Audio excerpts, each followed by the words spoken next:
presentation of Fox Sports. We are Black Horse. We are Florida.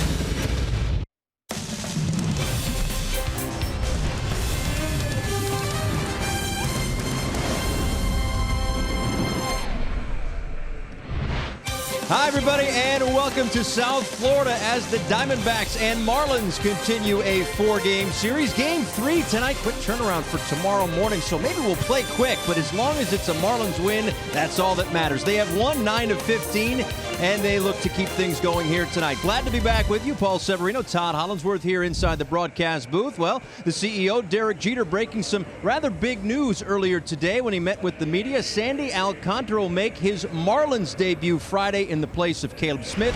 We'll talk with Derek a little bit later on in the game in the third inning, but Sandy's coming up. Now, who isn't excited for Alcantara? I think we're all excited. I think we were all excited back in spring training when we saw that electric fastball and the ability to dominate hitters. It's time to see it here at the major league level. Friday is going to be so exciting. So many of us just kind of anticipating and seeing the productive work that you've seen in AAA, hoping that at some point he was going to get his opportunity at the major league level. And guess what? This weekend it's going to happen. Absolutely. So long awaited, I guess you could say, about Alcantara, and long awaited on the Diamondback side tonight as Robbie Ray is back off the disabled list. Another starting pitcher they welcome back in this series. Well, that's absolutely right. In 2017, struck out 218 hitters. I'll tell you what, he's been absolutely dominant. He was an all-star for the first time last year.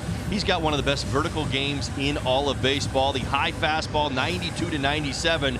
That big curveball, the slider down at the bottom of the zone, that's how he operates. But the one thing I think is going to be interesting, only 66 pitches on the 19th. That was his last time that he made a rehab start. He skipped his rehab start on Monday to make this start. So we'll see how far he goes in this ball game. You can drive his pitch count up sometimes. They say that the oblique is fully healed, so we'll see that tonight. Now, the home road splits for the Marlins started tonight. Wei-Yin Chen, maybe not so great, but at home, he has been superb, 253. Absolutely. 4 starts. This will be his 5th, and in 3 of those starts, he's only given up 1 earned run or less. That's how good he's been at home. Again, those fly balls help him out at this ballpark. Expect that to be the case tonight when he's got that good fastball command, hopefully setting up his slider. All right, looking forward to it. 3rd of 4 between the Diamondbacks and the Marlins here at Marlins Park. And when we come back, as we mentioned before, Derek Jeter joins us in the 3rd, but we'll have more on the news he broke today. Sandy's Marlins debut coming up Friday. More on that when we come back.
Our CEO, Derek Jeter, to join us in the third. He met with the media earlier today. For more on that, out to center field, Craig and Nelly. And he made a major comment and kind of threw it off there about 3-4 minutes in. Sandy Alcantara will start Friday, and everybody went, wow, the Marlins' top prospect will pitch. They got him in the Ozuna trade. We'll get a look at him against the Mets and Jacob deGrom Friday night right here. Well, it's always a process for a player like Alcantara to come to the major leagues, and everybody's going to be intrigued about a guy. Okay, who did we trade 4 guys away? Where are they? Who are the ones that we got, and when are they coming up to the big leagues?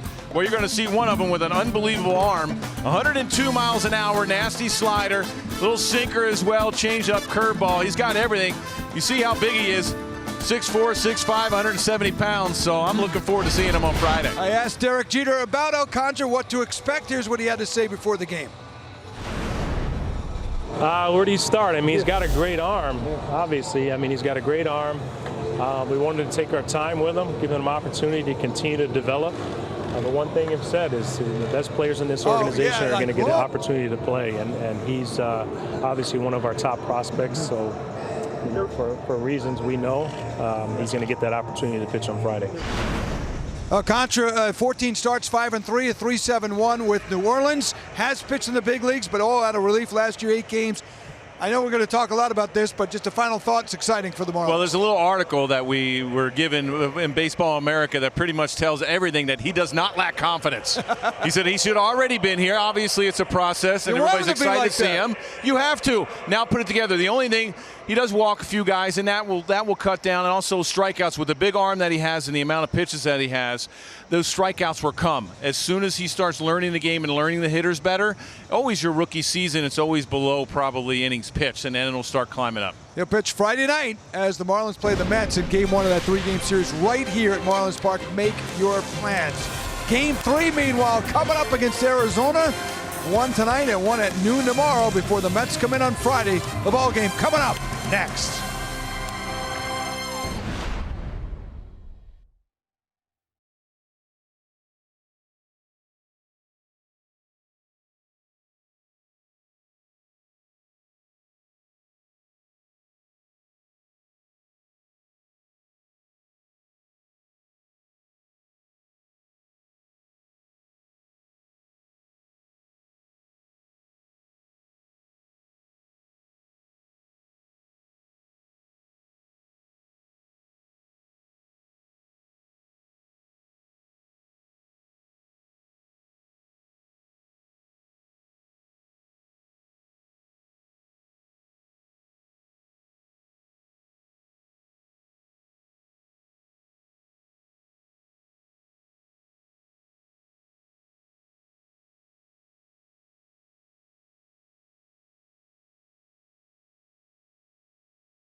Marlins baseball on Fox Sports Florida is brought to you by Southwest. Transparency, low fares, nothing to hide. By W.B. Mason. Who but W.B. Mason, the official office supply company of the Miami Marlins. Chevrolet, see your South Florida dealer today. And by your local Toyota dealers. Let's go places. Beautiful shots of the water, of which there are plenty here in South Florida. Diamondbacks and Marlins, third of a 4-game series. Wei-Yin Chen on the mound today. Of course, the Marlins got swept in a 3-game series in Arizona, looking to jump up 2 games to 1 if they can win this one here tonight. John Jay leads things off in the Diamondbacks batting order, presented to you by Southwest. Paul Goldschmidt is in the number 3 spot. David Peralta, who started in last night's game, didn't see him Monday night, has reached base safely in 9 straight games. He hits in the number 5 spot. And they will all face Wei-Yin Chen, who is on the mound. We mentioned before the home-road split's not great, more so on the road side, but fortunately at home, making his 12th start of the year. Right. I know you look at the season stats here, moving into his 12th start. Obviously, tonight, that 6.70 ERA catches your attention, but that's not what we like to focus on. Making his 5th start at Marlins Park with a 2.53 ERA. That's what we like. 21 innings here at Marlins Park, only 16 hits allowed, only a couple of home runs, 17 punch-outs. Hitters are only hitting 205 against him. So, I mean, the splits are significant, but the great part about it is, guess where we are tonight? Home, baby. That's what you like to see. So, fastball, the 4-seamer, the slide of the curve, and the change. Right-handed hitters have had much more success against his secondary pitches. The lefties, they've had a little bit more success against his fastball. Wei-Yin Chen getting the start tonight. As we mentioned before, a quick turnaround. Noon first pitch tomorrow in the last of this 4-game series and the last of the season series against the Arizona Diamondbacks. And then that's it for the Marlins in the National League West. So it's a lot of the East Division the rest of the way. A couple of Central teams mixed in. Red Sox, Yankees along the way as well in the second half of the season. Those 2 teams come up in August. But for the most part, after this particular series, it's a lot of the National League East. A 2-1 on the way to John Jay, who shoots this one foul. 2 balls and 2 strikes. Well, Jay hitless in this series, 0 for 9. His 3rd start in the series. Very good as a Diamondback since coming over from the Royals at the beginning of the month. 286. Home run, 9 RBIs.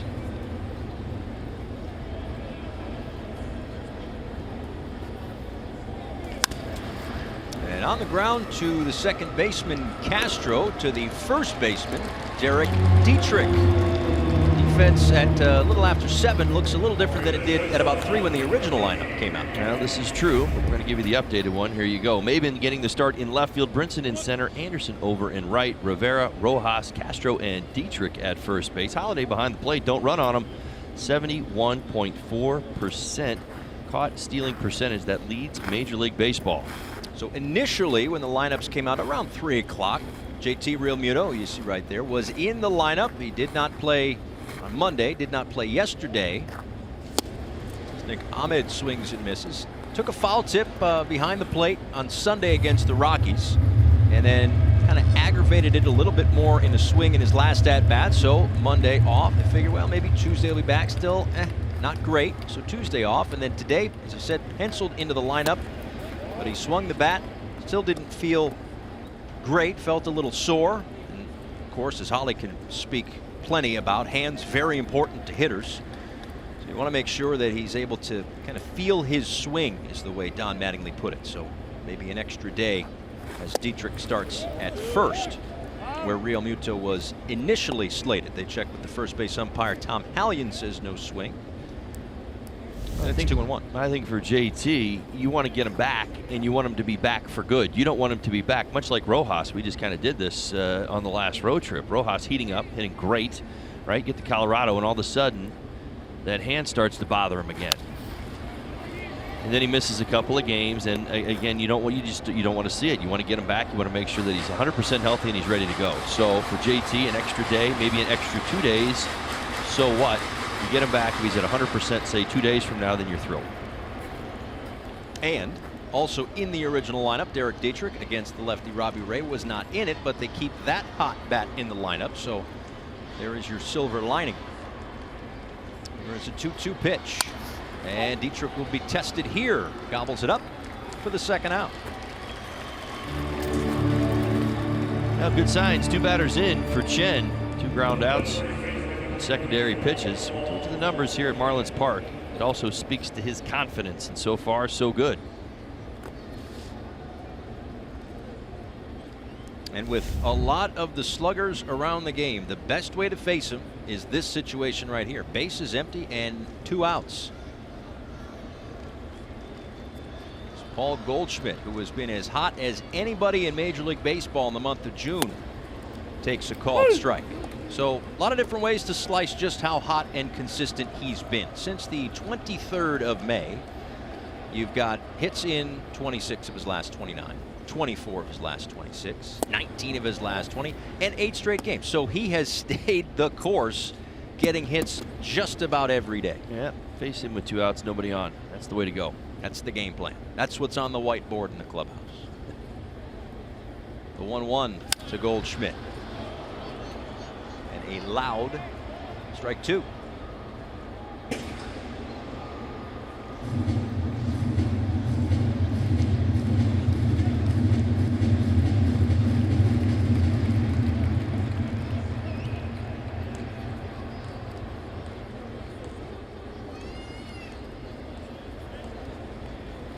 The 1-2 pitch to Goldschmidt, got a piece of that one, fouls it straight back.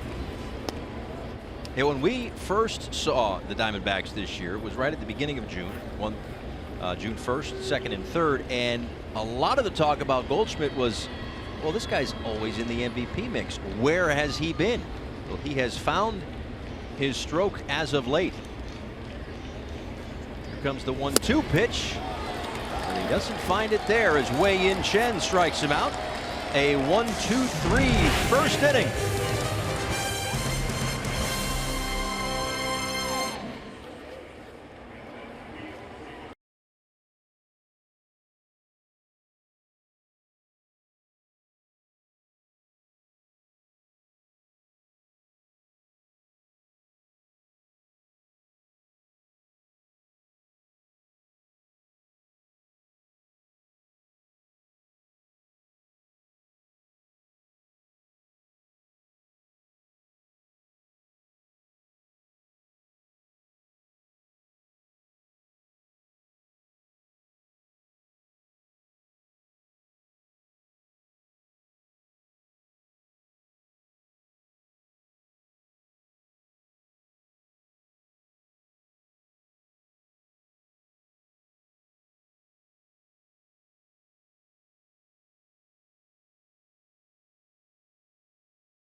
Back for the bottom of the first inning. Paul Severino, Todd Hollinsworth with you. 3rd of 4, Marlins and D-backs. The Marlins batting order presented to you by Southwest. Starlin Castro with a home run in last night's ball game. We'll break down his last 13 games and the way they split up in just a bit. Right after him, Brian Anderson has been on base in 23 straight games. Hitting 3rd is Cameron Maben, and Lubitz Brinson up in the number 4 spot. Again, there were some changes to the batting order, to the lineup today for the Marlins. But that is the starting line against Robbie Ray, who is back off the disabled list, hence the 6 games started. This number 7, first start since the 29th of April. Well, don't be fooled by that 4.88 ERA. This young man's got a very live arm. One of the things you probably picked out when you saw his numbers right there, 45 strikeouts in 27 2/3 innings this season. So making his 7th start, he's got a 14.64 strikeout per 9 inning. My goodness, he's way ahead of even last year when he struck out 218. Very successful on the road in 2017 as well, as Starlin Castro takes a called strike. I thought this was the one that summed it up for me when describing Ray. This is his 99th career appearance in his career. He is 4th among all left-handed pitchers with 619 strikeouts in his short of his first 100 appearances all time. Sandy Koufax, Randy Johnson. Yeah, I've heard of those guys. Yeah, They're usually they're pretty good. He's kind of hanging out in that in that neighborhood. Right. That's where he's at when it comes to the strikeout. And that's why a lot of smiles on the faces of the Diamondbacks in this series, as they are 2.5 games clear of the Dodgers at the start of play in the National League West. And if you're with us on Monday night, Shelby Miller back off the DL from Tommy John surgery. Ray back from the oblique injury tonight. Zach Greinke goes tomorrow. He's no slouch, and not pitching in this series, Patrick Corbin. Castro with a hot shot to short. Ahmed with the throw, and Goldschmidt has to come off the bag to tag Castro, and there is one out here in the first. Well, 43 defensive runs saved since 2015.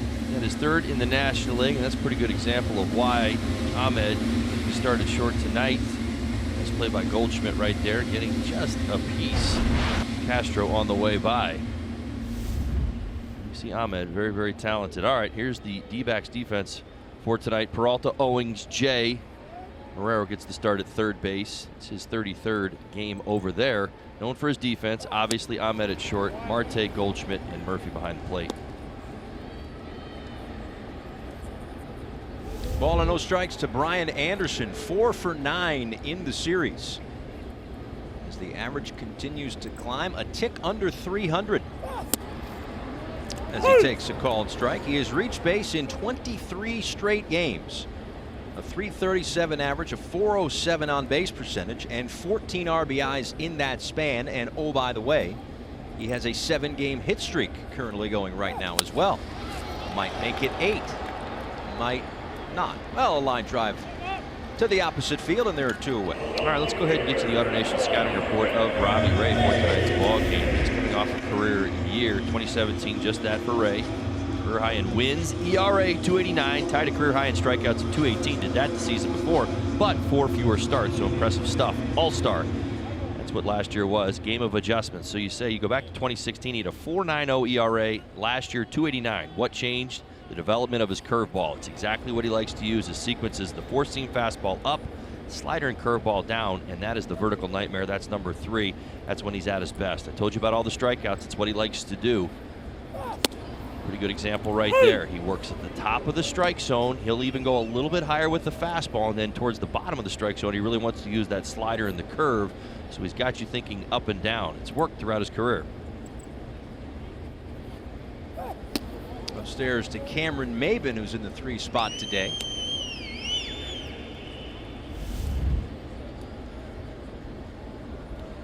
I said time and time again, it makes sense. See Maben on the season, 226, but when I give you the splits, you understand why. 289 with a 353 on base percentage against lefties this year. His bats have been quality since the start of the season against the Southpaws. Went around, says the home plate umpire Dan Bellino. Tom Hallion, the crew chief, is over at first. Adam Hamari is at second, and Phil Cuzzy is the umpire at third.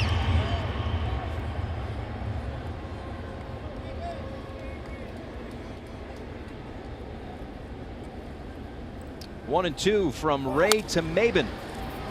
In the air, right field. John Jay toward the wall, has just enough room to make the catch. And 1, 2, 3 innings for both starting pitchers. Back to Wei-Yin Chen in the second half.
With you, Diamondbacks and Marlins scoreless. Marlins CEO Derek Jeter on the left, and a special guest of the Marlins today is Jordan, who we actually had a chance to meet with earlier in the day. We're walking around the hallway, saw him outside, said, "Come on in." Holly, of course, talking with him, came by the truck as well and brought out the lineup card. Guest from Make-A-Wish, so it's nice to meet Jordan and his family today. Very special moment for him. He was stretching with the team beforehand.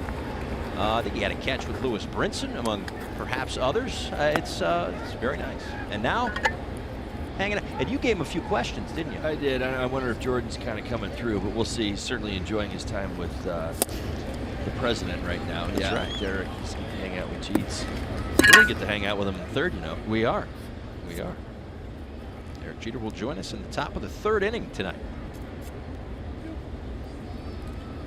John Ryan Murphy leads things off against Wei-Yin Chen, who worked the 1-2-3 first inning. That one is fouled straight back. Still 0-2.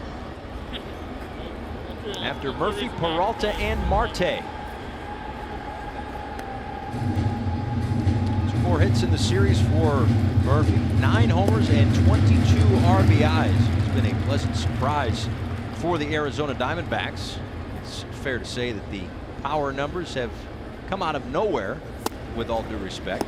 9 homers, 22 RBIs, career highs. Previous career highs, 3 homers, 14 RBIs back in 2015. What's impressed everybody is that he's done it in 26 starts. Right. This isn't 70-plus starts.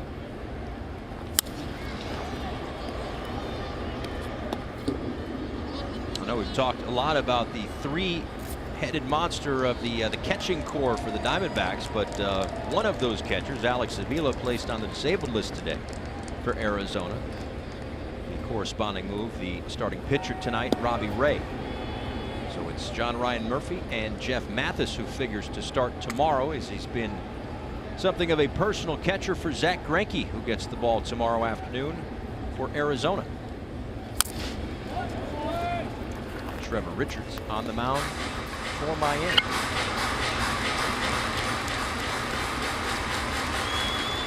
Murphy making Wei-Yin Chen work a bit.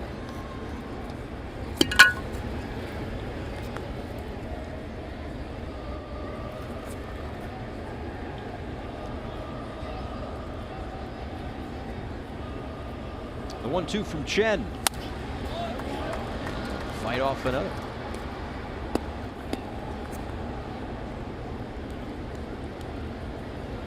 Chen walked something of a tightrope the first few innings his last time out against the Rockies.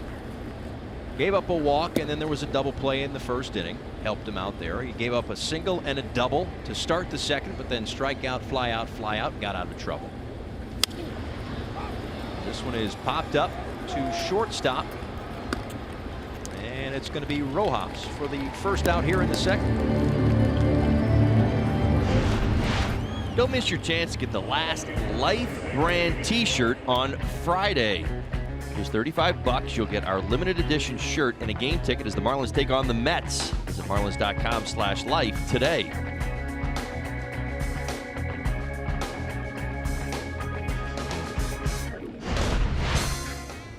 David Peralta with 1 out. Here's ball 1. So got a double play and then a couple of hits and 3 straight outs in the second his last time out. A 2-out single in the third inning. But then the fourth inning, 5 hits, 6 runs. He gave up a home run to Nolan Arenado.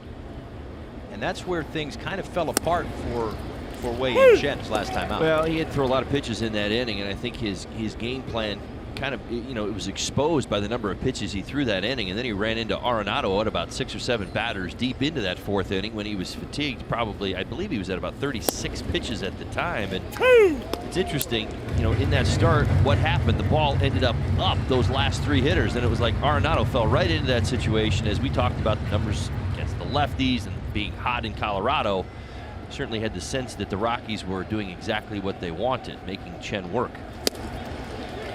Peralta down on strikes. That's the second strikeout tonight for Wei-Yin Chen. 2 away in the second. Good signs from Chen tonight. We've seen lots of velocity, 92, 93 miles an hour. Peralta thinking he's probably going off speed here to put me away, and he went right at him. He's caught an awful lot of the plate. A little bit up, but certainly a strike. Just blew it right by him.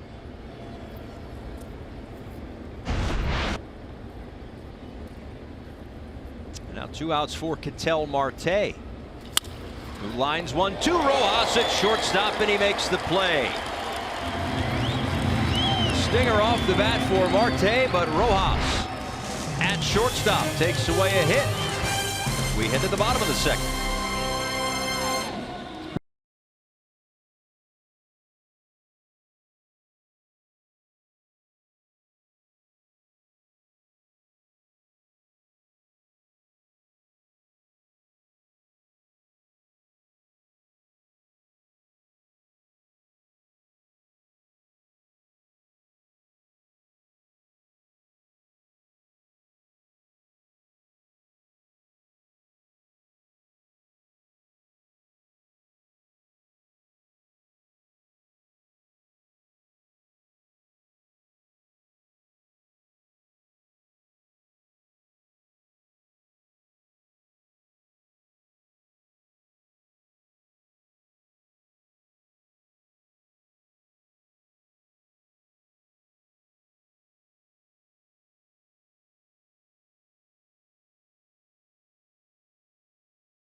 D-backs and Miami are scoreless as we head to the last of the second inning. Lewis Brinson, Derek Dietrich, and Miguel Rojas due up against Robbie Ray, who worked a 1-2-3 first in his first start off the disabled list after dealing with an oblique injury from the end of April.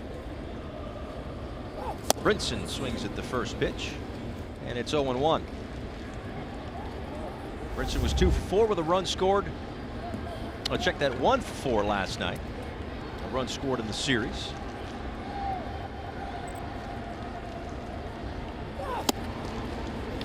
Well, you can almost see, again, this is my first real look at Ray. The injury was a right oblique. Yeah. You watching his mechanics tonight? His deliberate and his effort. I'm hearing his mechanics tonight. It's kind of where I'm going with that. I mean, I can see why an oblique got pulled.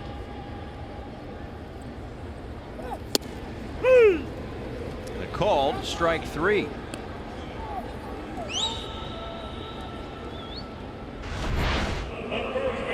Well, 2 fastballs. Brinson went at him. In the curveball, you see it there, up in the zone just a little bit. Made his way down and caught enough to play. 3 pitches, 1 out. As a hitter, do you hear that? Absolutely. Does it throw you off? Does it make you feel like it's coming in harder? I don't think it does, because he does it on every pitch. And that's the one thing that I've noticed, is that the effort sound kind of falls into a rhythm. I mean, you can kind of sense it. It's, he picks his leg up, and you see as he starts to pick up speed towards home, and then the grunt comes. So it's kind of almost like in rhythm with the release of the baseball. So you probably can time him. But the one thing that I said early on that's so difficult against Ray is that he is really, really good at turning the strike zone vertical. Right into your living room on that foul ball from Derek Dietrich.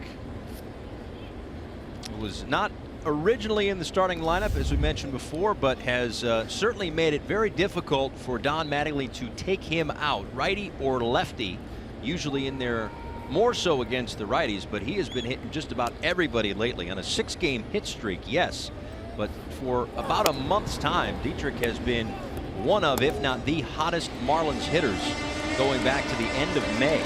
Well, numbers across the board. How about 464, 3 homers over his last 7 games? He's hitting 281 at Marlins Park this year. 281 against the lefties. Does have 3 home runs. So, I mean, all that backs up playing every day.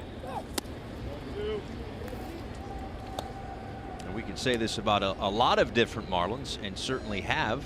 Usually he's been in the outfield, but tonight he's at first base. He's got that positional versatility. It's his 6th start at first base this season, in fact. One of the things that the Marlins pride themselves on in terms of the roster construction is guys can play in different spots. We saw a game last week on the road trip where the only position player that stayed in the same place from the first inning to the last inning was Lewis Brinson in center field. So one of the games in San Francisco, everybody jumbled around.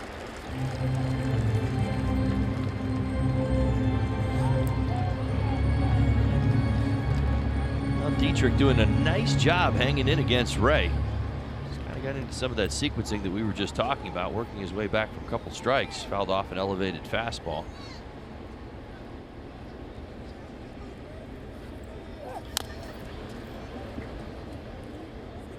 Well, it might be the test tonight with Ray. As I mentioned in the open, only 66 pitches. Now, this was, he's had a few days in between, more than your traditional 4 days of rest. But he was supposed to make another rehab start on Monday. They skipped that start so he could make this start tonight. But again, only coming off of 66 pitches. He's been out a couple of months. I don't know that they're going to let him race up to 100. My guess is that it will probably be in that 70 to 80 range. Dietrich chases that one, and that is back-to-back strikeouts here in the second inning for Robbie Ray.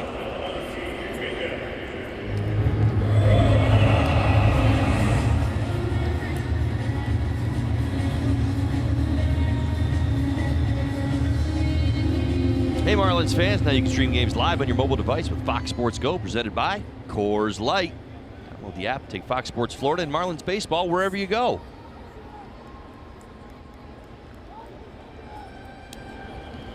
Nobody on and 2 outs for Miguel Rojas. Rojas, another one of the hot Marlins hitters right now. In a 7-game hit streak. He's 11 for his last 24. And that's been with a little bit of a hand injury mixed in. Inside corner for strike 1.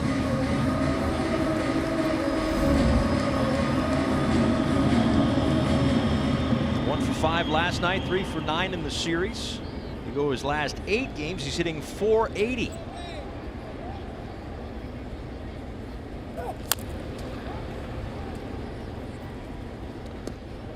Batting average steadily creeping up over 250 for the start of tonight's game.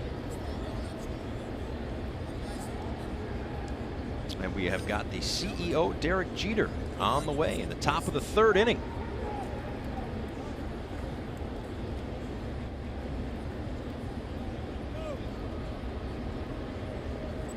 And 0-2 to Rojas, who shoots this one out to right field. John Jay is there.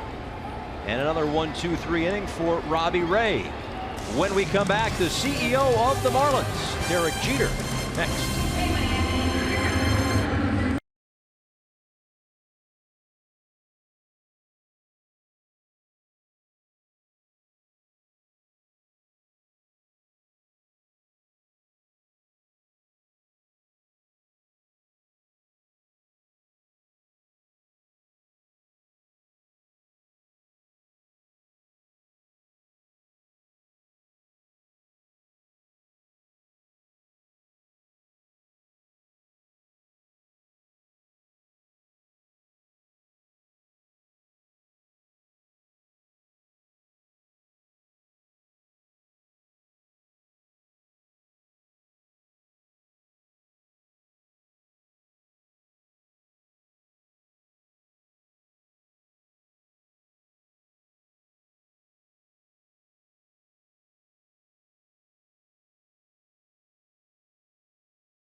By authority of the Miami Marlins and may not be reproduced or retransmitted in any form, and the accounts and descriptions of this game may not be disseminated without the express written consent of the Miami Marlins. That's a real picture or a painting? What a beautiful sunset, my goodness. Chris Owings to lead things off for the Diamondbacks, and he takes low and away. Bottom third of the order for Arizona here in the third inning. Owings, Devin Marrero, and the pitcher Robbie Ray against Wei-Yin Chen. He's got a couple of strikeouts, one in the first, one in the second. Owings lifts one out to right field. It's Brian Anderson a few steps in front of the track, and he makes the catch. Terrific piece that Todd did with our right fielder, Brian Anderson. Did you learn anything? Of course, I learn something every night with you. I meant about playing right field. Oh yeah, absolutely. You know who else I'm sure loves watching Brian Anderson in right field is our CEO, Derek Jeter. I hate to put words in your mouth, but I think you'd agree. You like watching BA out there. No question. You know, the thing that's impressive, it's not easy to go from the infield to the outfield. That's a very difficult transition, but you know, he continues to get better and better every game. Let me ask you about his approach. I think it's you know, this day and age where we see so much launch angle. We talk about the three true outcomes: walk, strikeouts, and home runs. And yet, to me, I look at him and I think throwback. Stays inside the baseball, chokes up with 2 strikes, plays the contact a little bit more, hitting above 400 with runners in scoring position. Pretty impressive. It is. You know, anytime you have a hitter that uses the entire field, it's tough to pitch to. Right. And you know, he's not afraid to hit with 2 strikes.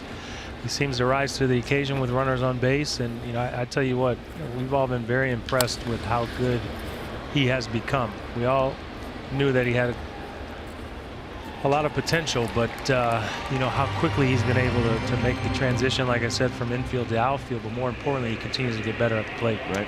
Speaking of transitions, how's yours gone? From player to retired player with a lot of free time to owner and CEO. Well, I didn't have a lot of free time. I mean, my retirement was short. So I don't know if my wife signed up for that, but it's been fun. You know, obviously it's been a learning curve for me here. But I enjoy what I do. You know, getting an opportunity to build this organization, a first-class organization, is something I'm very passionate about, and everyone that works in this organization is passionate about it. Tonight marks the 81st game of the season, so by no means are we very far into this build. I guess, have you answer the question kind of at this point in this first season of this new kind of regime and everything else. How would you kind of rate or evaluate how things have gone to this point? We're headed in the right direction. It's the best way to put it. You know, I've said this before. I'm preaching patience to everyone. I'm finding out I have none. You know, because you want to snap your fingers and you want everything to be exactly how you want it to be. But it takes time. And look, there's a lot of positives. I've always been one. I've tried to stay positive regardless of the situation. There's a lot of positives with this group right now. One of the other positives is that we have you for another half inning. And the last time we did, they scored 4 runs in a rally. You just jinxed it. Well, I do that a lot. Back with Derek Jeter in a minute.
I like my fastball.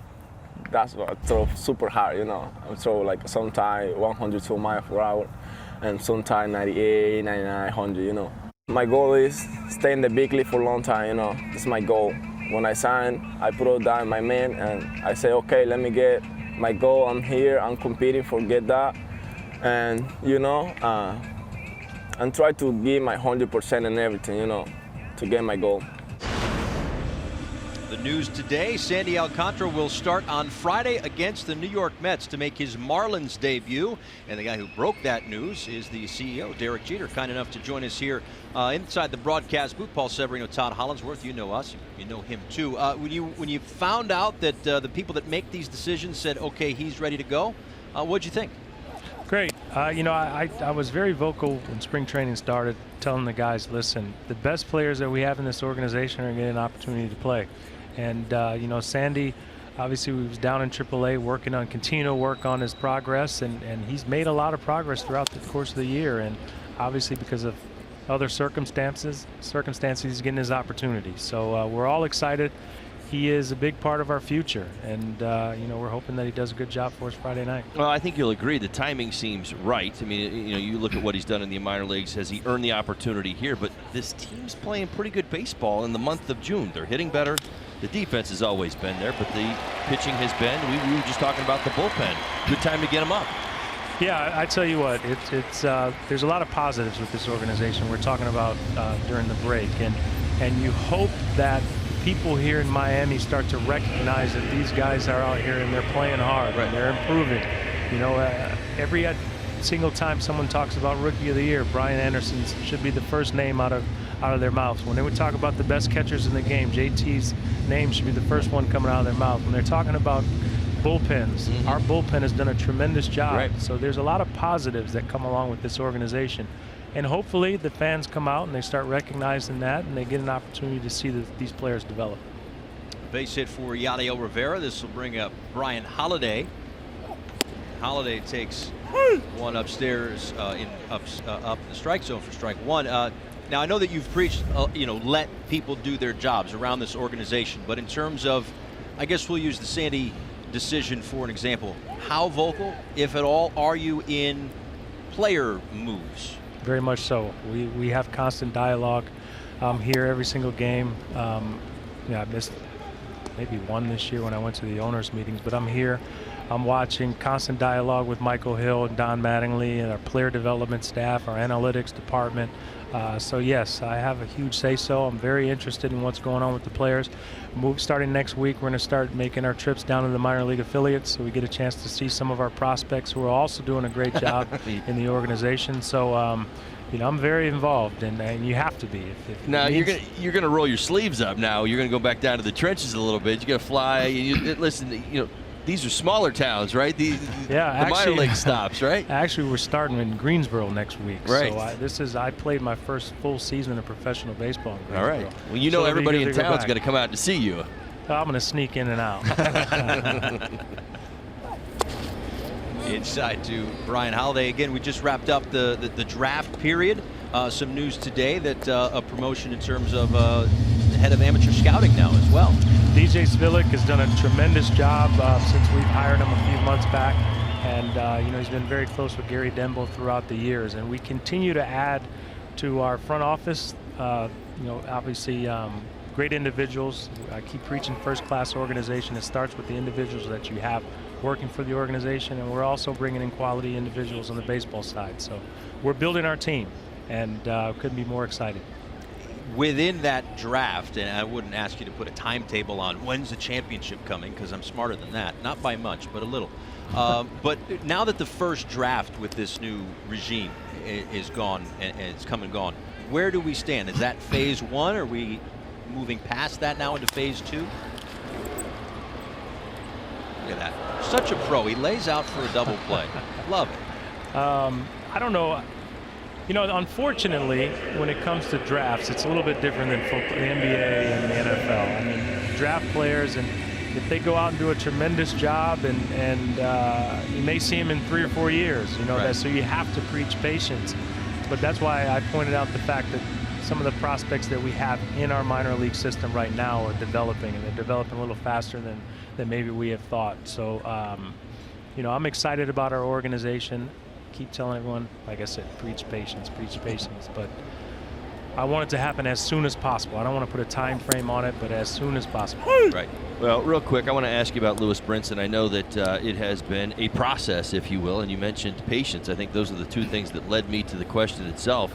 You've seen him now for almost 3 months. He's had some really high highs and some really low lows. Where do you stand with Brinson right now? He's shown a lot of improvement over the last month, especially offensively. Look, defensively, he's as good as they come in center field. Right. I've enjoyed watching him. And one thing you like to watch when you're talking about young players, if they struggle offensively, they take that out in the field. He hasn't done that. So every game he has an opportunity to help us win, and he's done that defensively, and now he's turning things around offensively. You are a busy man. We appreciate the time. Thanks for We'll having let me. you run. Appreciate it. All right. We'll see you soon. We appreciate it, man. All right. We move on here in Miami. A scoreless ball game.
Again, our thanks to Marlins CEO Derek Jeter. Right now, we go down to Craig Minervini. All right, thank you very much, Paul. I want to talk more about one of the prospects in the Marlins organization. We saw him here at the beginning of the year. That was Garrett Cooper, 27-year-old big outfielder and first baseman. He's our focus of our Chevy Prospect Spotlight.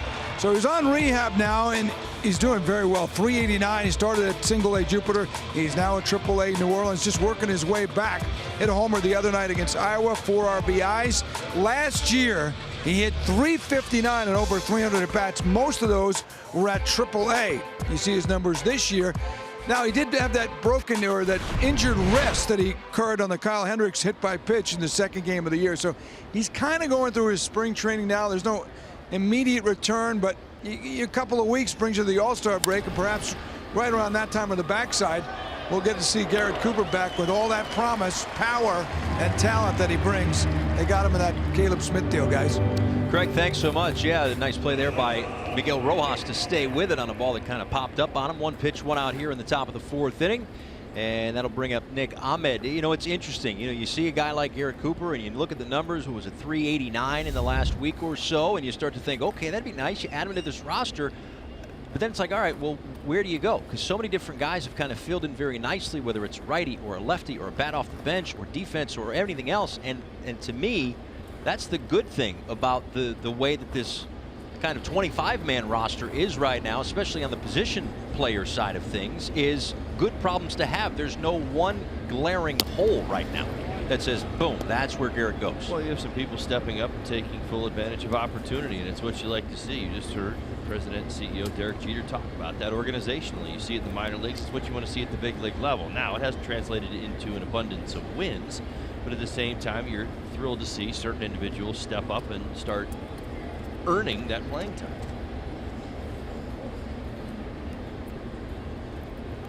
.102 Ahmed on a hop. Look at Starlin Castro. Very nice play, like a matador over there at second base. Yeah, love it. Right at him, one hopper. Nice job. It's going to be our Bonefish Fresh catch of the day. And why not Olay? Very nice play.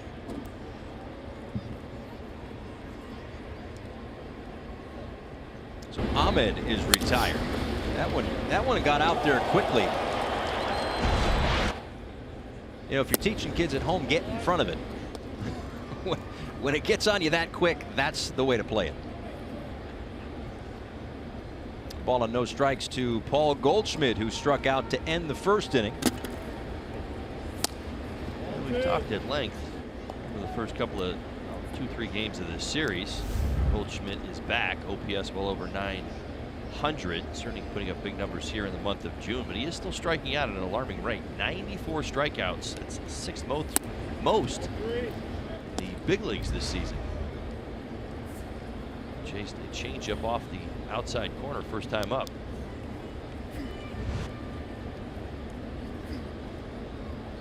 And the count 3-0 to Wei Yin Chen.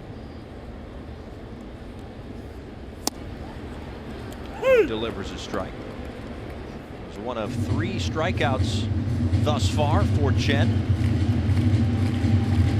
Yet to surrender a hit to the Diamondbacks.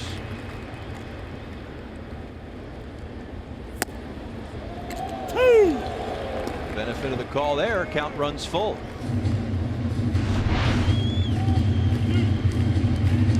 Little slider at the bottom of the zone. Remember, that fastball was just above it, so stayed in that same lane for pickup strike 2. Trying to fight back from 3-0 to Goldschmidt. Instead misses low and away. And that is the first free pass issued for Chen tonight. And the first base runner for the Diamondbacks. Hit it out of the park with a family-friendly deal Sunday, where the Marlins take on the Padres at 1:10. Pick up the Aquafina Family 4-pack and score 4 tickets, 4 Nathan's all-beef hot dogs, 4 Pepsi soft drinks, or Aquafina water starting at just $84. Get your tickets at marlins.com/offers. That's the Mets, not the Padres. Completely different coast. The Mets in town for 3 Friday, Saturday, and Sunday.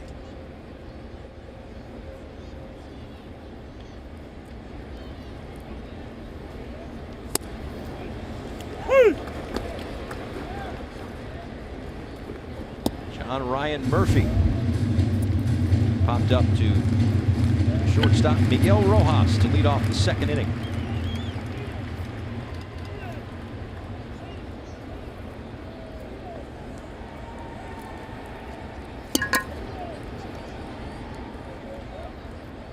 First time we're seeing Chen work from the stretch today. Set down the Diamondbacks in order through the first 3 innings, and then the first 2 here in inning number 4. So 11 in a row to start the game. Trying to wiggle around a 2-out walk to Goldschmidt. The 0-1 to Murphy. Right back to the screen.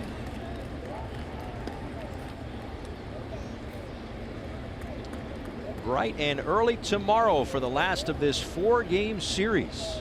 The Diamondbacks and the Marlins. Craig Minervini. They might actually sleep at the ballpark tonight. Breakfast with the Marlins. That's right. South Florida Honda dealers present Marlins Live. A weekday matinee on the air at 11:30 as we preview Zach Greinke and Trevor Richards. Tell you what, Richards has his changeup going the way he did in Colorado. Tomorrow morning, we could see an even bigger number in that strikeout column. That's right. Getaway day, 12 o'clock start. And this is the last of a 3-city trip for the D-backs too. Oh yeah. So they're a little, I would imagine, a little tired. They started in Anaheim for 2, 4 in Pittsburgh, 4 in Miami.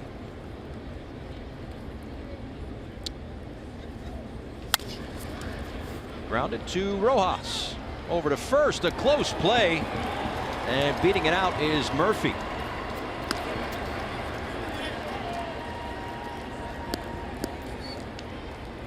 Be an infield single for Murphy. All right, let's take another look. Ground ball back through the middle. Rojas has to range, obviously high to the diamond right there in the middle, but still trying to figure out. Didn't really get a whole lot on the throw for half a second there. Maybe he was thinking about going to Starlin Castro.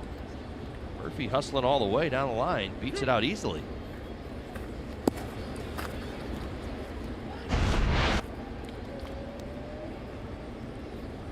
One of those plays, it almost looked like he had to take a deeper track to get to it, to give himself the opportunity to get to it, as opposed to cutting it off right by the bag. Well, generally speaking, though, when you forfeit, excuse me, 4 foot.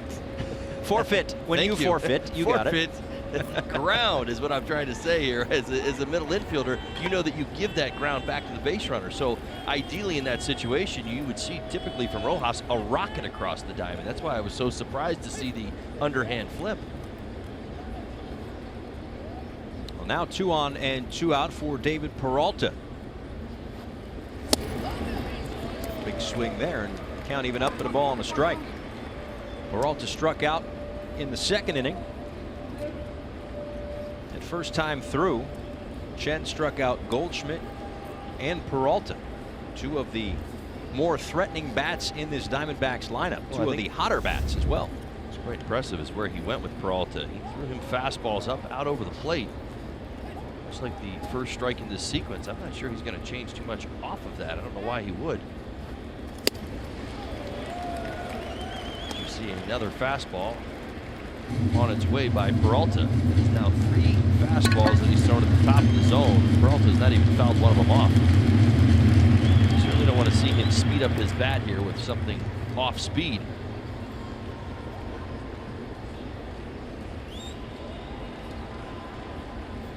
Goldschmidt at second, on via the walk. Murphy the runner at first with an infield base hit. Ball and 2 strikes to David Peralta.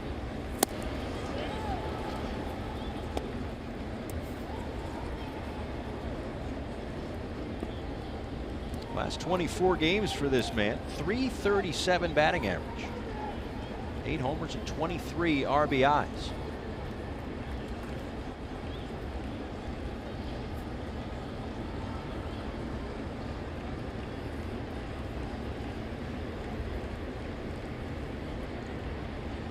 Pitch number 55 tonight for Chen on a hop to Castro.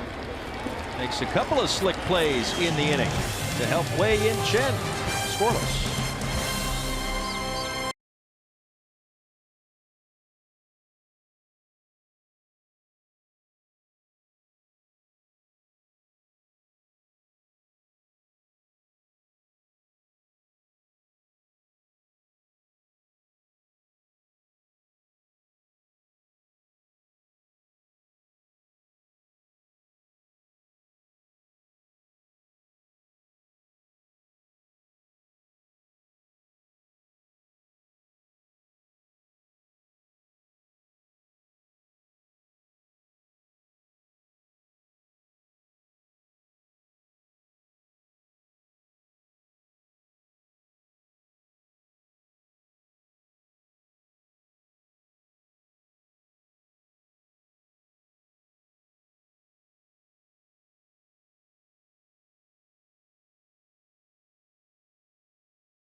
Miami Marlins baseball on Fox Sports Florida is brought to you by Southwest. Transparency, low fares, nothing to hide. The Cleveland Clinic, stiff joints, aches and pains. Trust Cleveland Clinic Florida, the #1 orthopedic care in Florida. And by La Lechonera, the original mojo since 1970. Great look at this beautiful ballpark in Miami. Marlins Park. Now on the inside, Paul Severino, Todd Hollinsworth, Craig Minervini. A scoreless game as we go to the last of the 4th inning. Both teams with a hit tonight. As Robbie Ray in his first start off the DL. First start since late April. Will face the top of the Marlins order, Starlin Castro, who takes a called strike, and then Brian Anderson and Cameron Maben here in inning number 4. Marlins have had a 1 base runner, Yadiel Rivera, on an infield single in the 3rd, but he was erased on a double play. As both offenses have had a tough time getting anything going against both lefties. Well, right man, right spot. 338 leading off an inning this season for Starlin Castro as he leads off this 4th inning.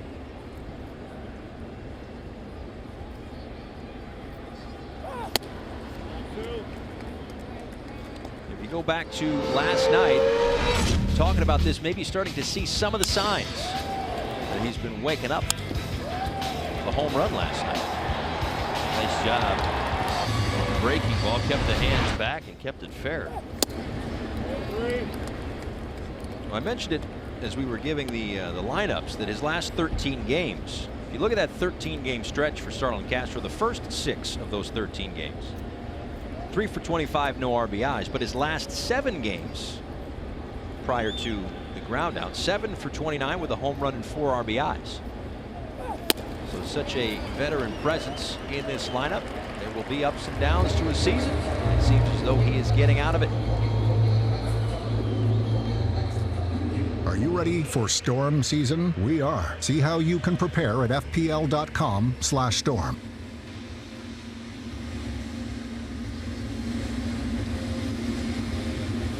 The first walk of the night for Robbie Ray sets up Brian Anderson with a runner on base.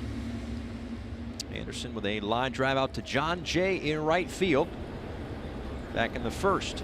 I find this to be so interesting in this day and age of overshifting. And apparently Brian Anderson does as well. I kind of get it. They have their entire infield other than Goldschmidt holding on Castro at first base on the left side of the diamond. So they're really trusting Ray to execute pitches and pitch location to get what they want. But again, we just got done discussing Brian Anderson and his tremendous bat control. Let's see what happens. He has got the entire right side wide open. Once again, they attack the inside corner, and again, that exactly to your point. It all, however the defense is, if the pitcher executes. That's the message, though. See, right. As a hitter, you get into the box saying to yourself, okay, well, listen, they're playing everybody over here on this side of the infield, so what are they going to do to get me to hit the ball over here? Are they going to come in here and just throw me fastballs away? Of course not. What are they going to do? They're going to pound me in with sliders.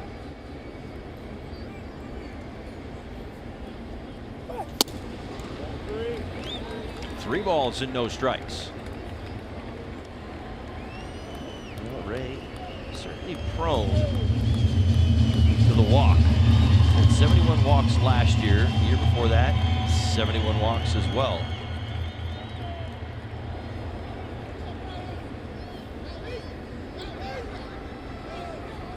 Three and 0. And a 4-pitch walk back-to-back base on balls issued by Robbie Ray.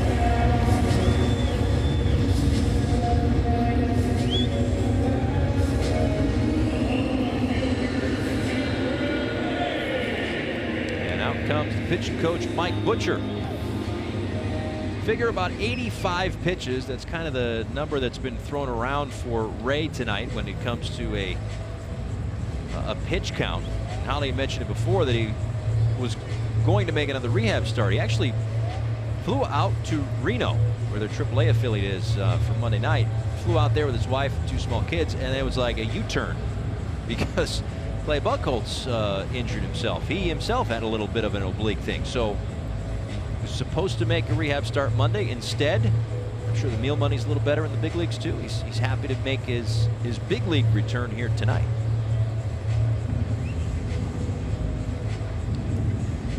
Well, as I mentioned, Ray's certainly prone to bouts of wildness. We've seen it at times even this season. You go back into April, he's got 17 walks, 27 innings of work coming into tonight's ballgame. And one thing that really stands out over the last 2 seasons is the ability to get that earned run average down. That was the addition of that third quality pitch, that curveball. Doesn't throw his changeup as much anymore. Talked about this in the AutoNation scouting report. 3 strikeouts tonight, all on curveballs. Cameron Maben, right man, right spot.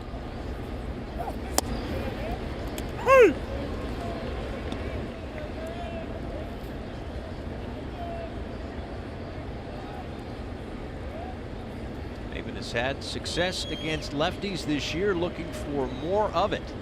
In a scoreless ball game in the bottom of the 4th inning. 2 for 3 against Ray in his career.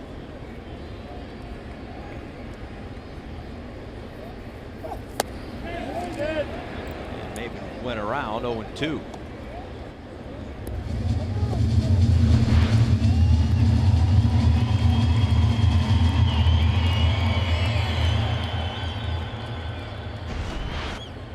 The 85 pitches or so. Torey Lovullo said a day or so ago it's all going to depend on how hard he works in each inning, referring to Robbie Ray. This has been his most strenuous inning, and that's I guess saying something, as he set down the first 9 he faced in a roundabout way. He gave up a base hit and then quickly erased with a double play, so faced the minimum through 3. Already 2 walks in this inning. His first 2 of the night.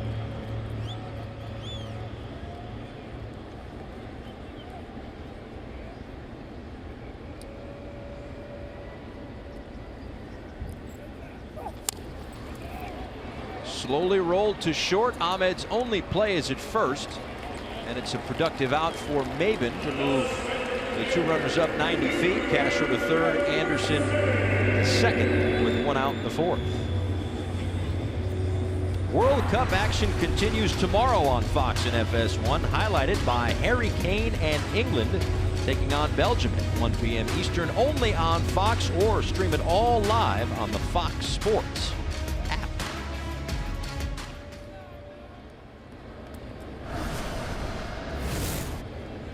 Here is Lewis Brinson.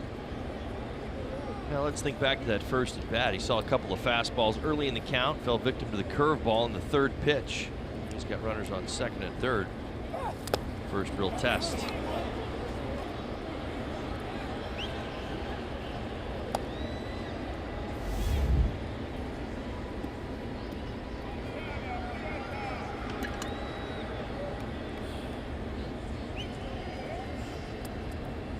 Talked to the CEO, Derek Jeter, about Lewis Brinson the first couple of months of the season.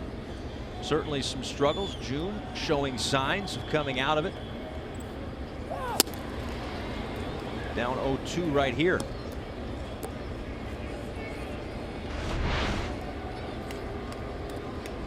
Four-seam fastball off the outside edge.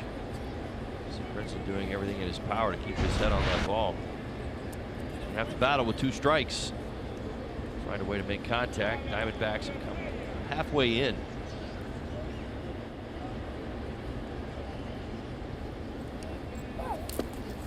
To move out of the way of that one. All of 2 strikes.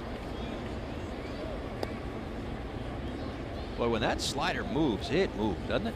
Well, it certainly gets your attention. And there's a reason why, as I mentioned early on, he's been racking up strikeouts at this incredible pace throughout his young career. He is only 26 years old, already has over 622 strikeouts.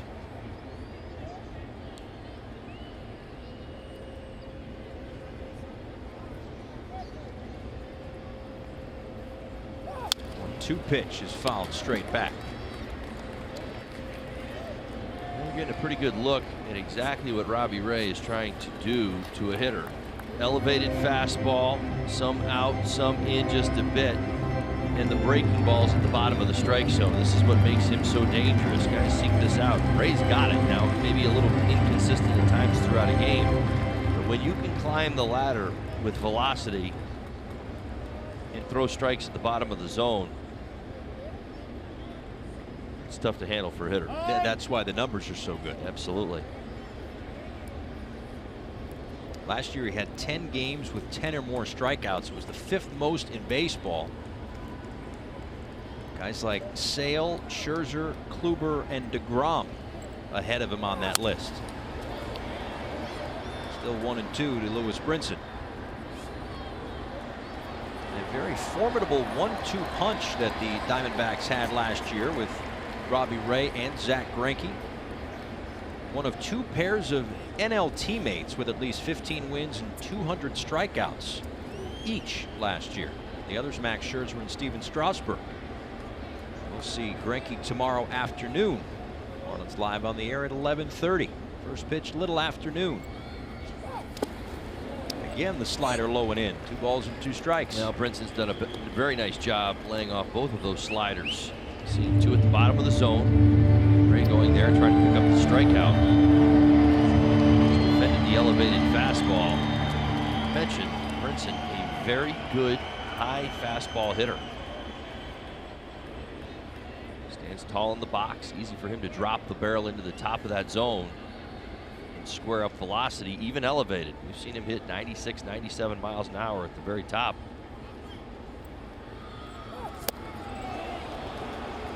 Swing and a miss, another slider, and that is 4 strikeouts for Robbie Ray.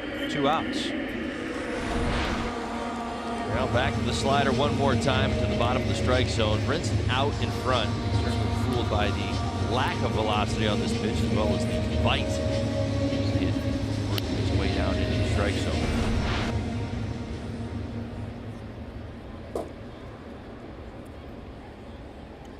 Marlins last night were 2 for 9 with runners in scoring position, left 12 men on base. In the series, in the first 2 games of the series, 8 for 26 with 18 left on base. Trying not to leave another 2 here is Derek Dietrich, looking for what he has done plenty of the last month or so, and that has come up with a big hit.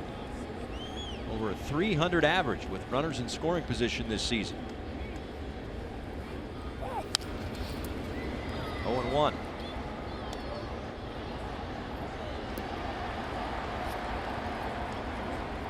.386, 5 homers, 11 RBIs in the month of June.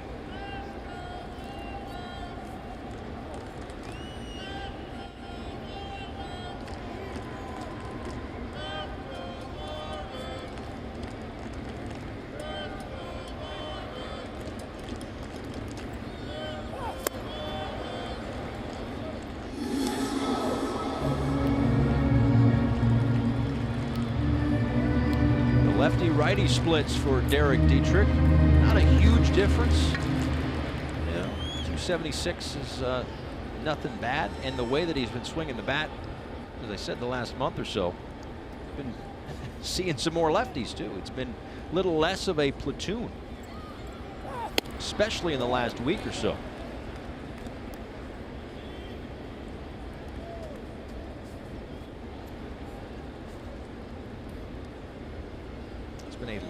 A lack of tinkering with the swing, lack of making the little adjustments at the plate that's led to the more consistency at the dish for Derek Dietrich.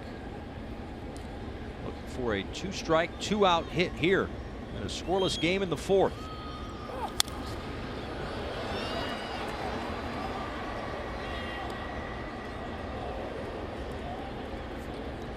It's been nothing but sliders from Ray for Dietrich. He's not seen a fastball yet in this at bat.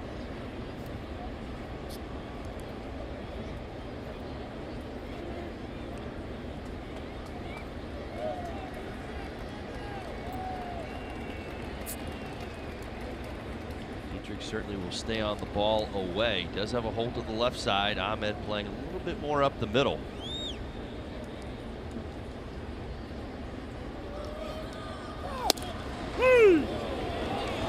And a called strike 3 on a 94-mile-an-hour fastball at the top of the zone. Still scoreless through 4.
Back here, top of the 5th inning. Zip, good pitching duel in Game 3 of this 4-game series. And Don Mattingly is happy to be watching it right in that familiar spot in the dugout there with the uniform on, because he told me today it's a little strange when you're not wearing the uniform watching your team.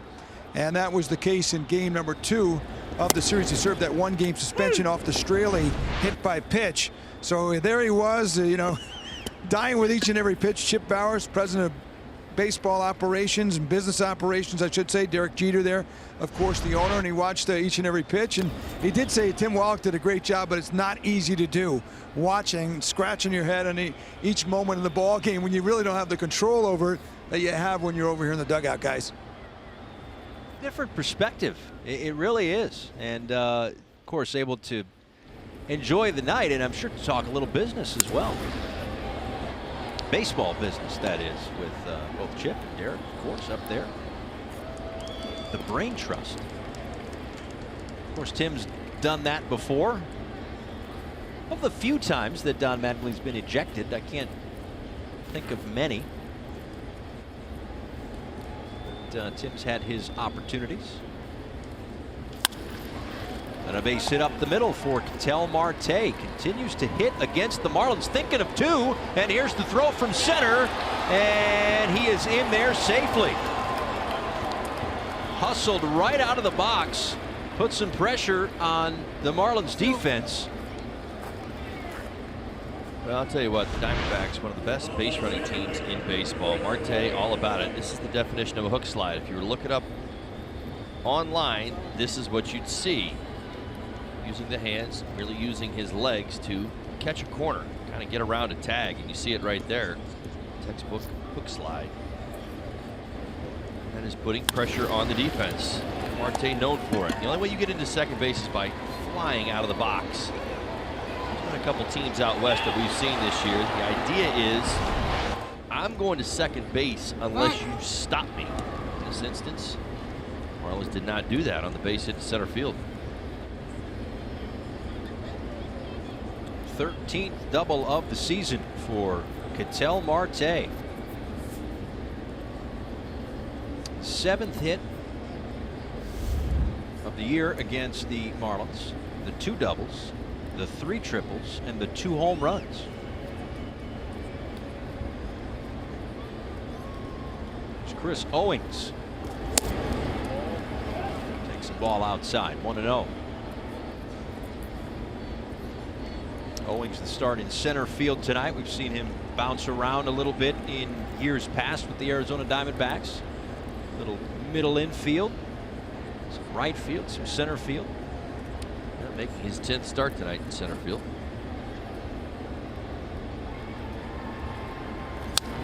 The D-backs await the return of A.J. Pollock. This team kind of slowed down a little bit shortly after Pollock was injured.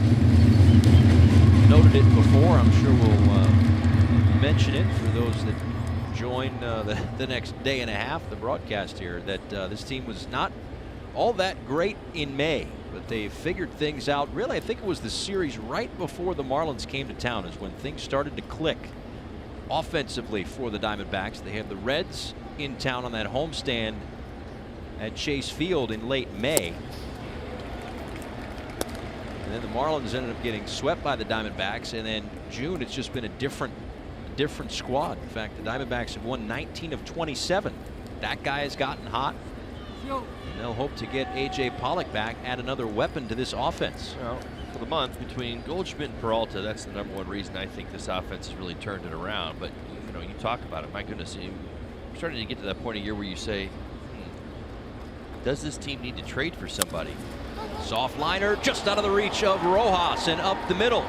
Being waved and now being held up at third as it bounces off the mound. And to second goes Owings.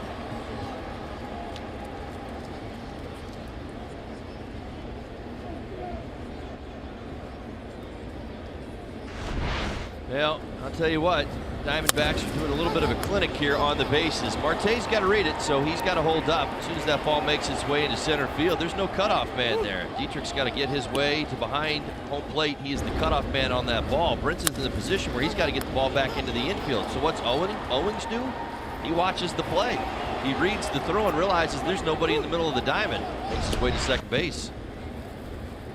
Takes the double play out of order. And now second and third and nobody out.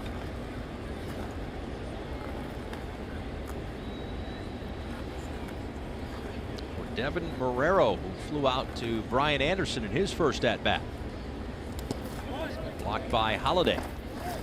So typically for a first baseman, it's what, right field, center field. That's your responsibility to get to the mound. Correct? Absolutely. Behind the mound, you're the cut. You're Brinson's cut between obviously the throw coming in and home plate, kind of where Chen is in the back of the mound. That's the area right there. You got to get there.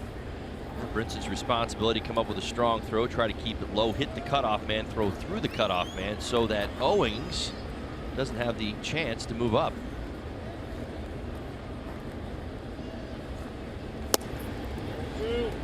That's just it. I mean, we talk about applied pressure, and this Diamondbacks team does it.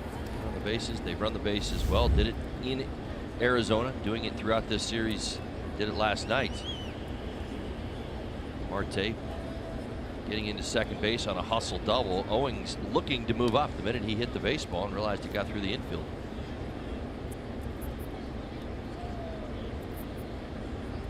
Now 2 balls and no strikes to Marrero. That one high, and it's 3-0.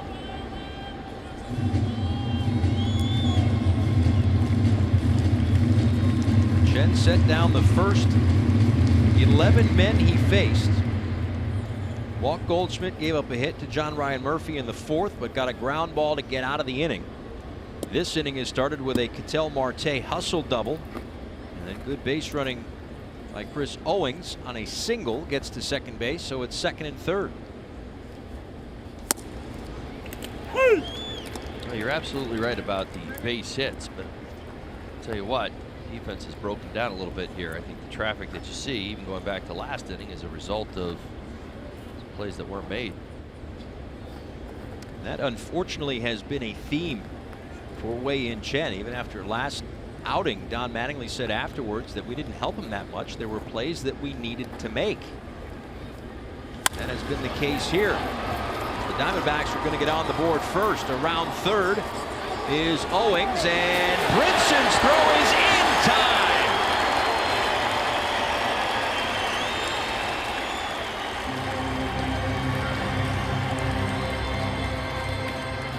Young man's got a tremendous arm. That is a huge first out. Hard hit ball back through. Owings going all the way. Love to see the throw. A little bit high, but all the way. Carries it to Holliday. And Holliday, great tag, 2 hands. Getting all the way back to Owings as he tries to score to that back edge of home. Well, that's a defensive play that the Marlins did make behind Wei-Yin Chen.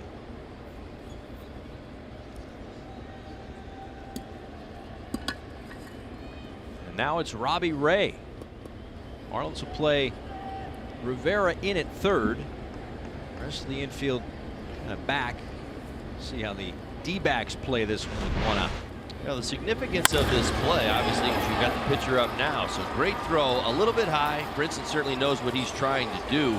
He's trying to throw him out at home. This isn't an idea of throwing through the cutoff man, because that was up over Dietrich's head right there. Really no chance of catching him.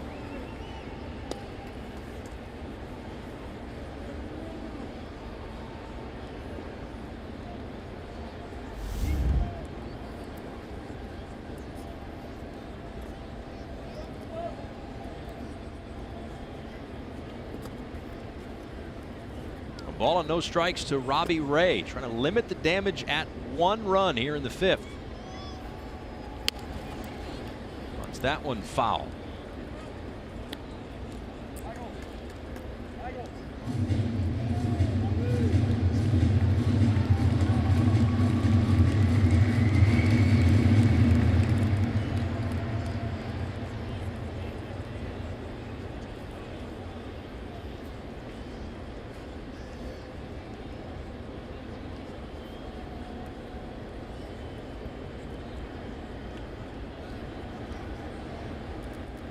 Marrero, the runner at second. Ray takes strike 2.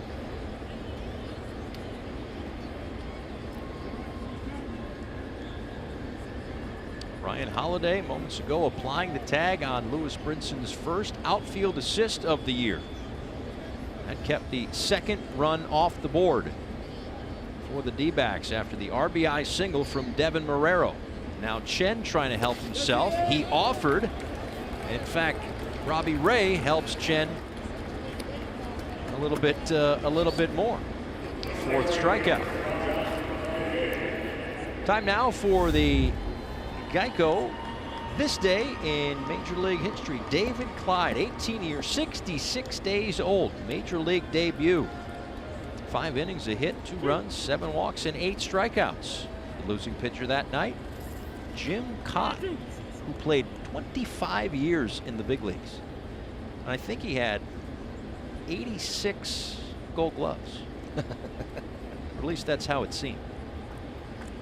Terrific defender Jim Cott was. A losing pitcher on the night where an 18-year-old gets the win.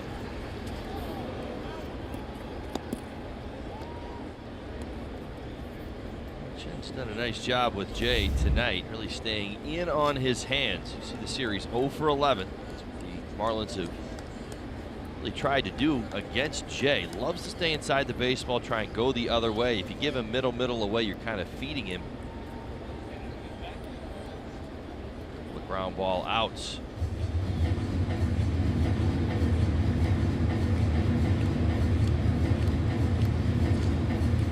Meeting on the mound with Holiday and Chen, and trying to limit the damage as best he can. The inning started with a double and a base hit. And an RBI single by Devin Marrero. Could have been more if not for not only the first outfield assist of the season, but in the career of Lewis Brinson. An absolute strike home to cut down the second Diamondbacks run. That's the second strike on John Jay. Talking with the CEO, Derek Jeter, earlier. Still, no matter the offense, the ups or the downs, the defense has been pretty consistent for Brinson this year. Coming up with a big play.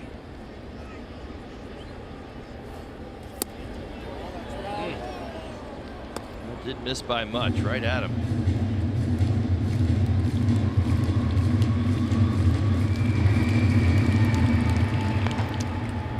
Brad Ziegler up for the Marlins.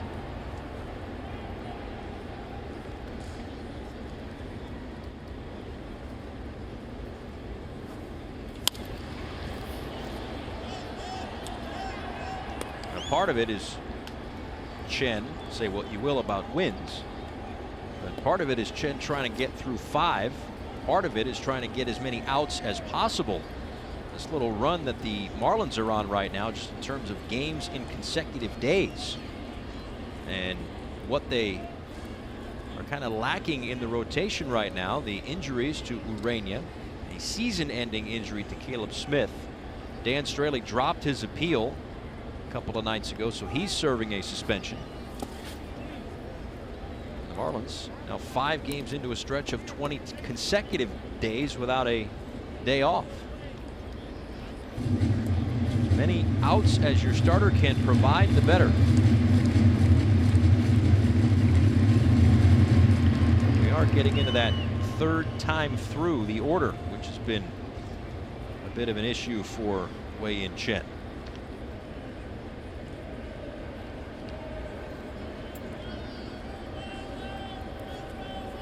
A big run at second base.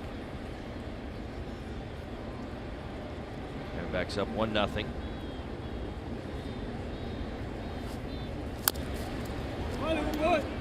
Much better tonight. Now 2 for 4 with runners in scoring position.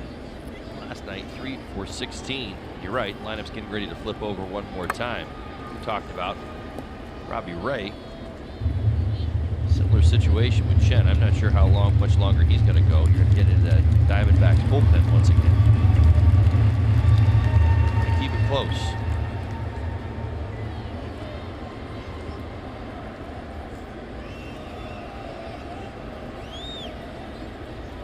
Two balls, 2 strikes, 2 outs. And Chen delivers to Jay. A swing and a miss, strike 3. A big strikeout for Wei-Yin Chen to limit the damage in the inning. 3 consecutive hits to start it. He only allows a run.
Diamondbacks up 1-0 heading to the bottom of the 5th inning, but it could have been a little bit worse in that inning. Well, listen, Chen has been battling again. We mentioned kind of the defense setting some of this up. He's been making pitches. Went to his best pitch right there against John Jay. The slider. Lefty's hitting 136 against that slider. Best of the night. Big out there. I think he's going to still stay in this ball game. Looks like he might be going back out for another inning. He would be due up 4th this inning. Miguel Rojas, Yadiel Rivera, and Brian Holiday against Robbie Ray. Rojas squares, pulls back, and takes strike 1. Miggy with a fly ball out to right field back in the 2nd inning.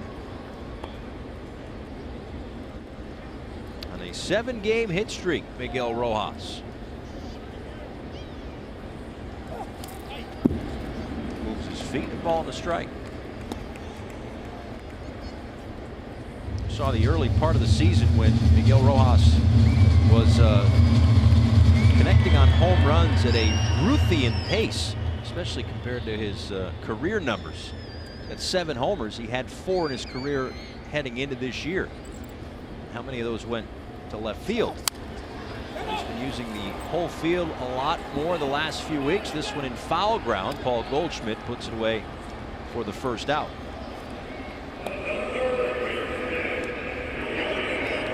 Time for the Toyota Inside Look. It's all about time zones here. Consecutive days in their own time zone. Won't have to adjust our clocks the rest of the year.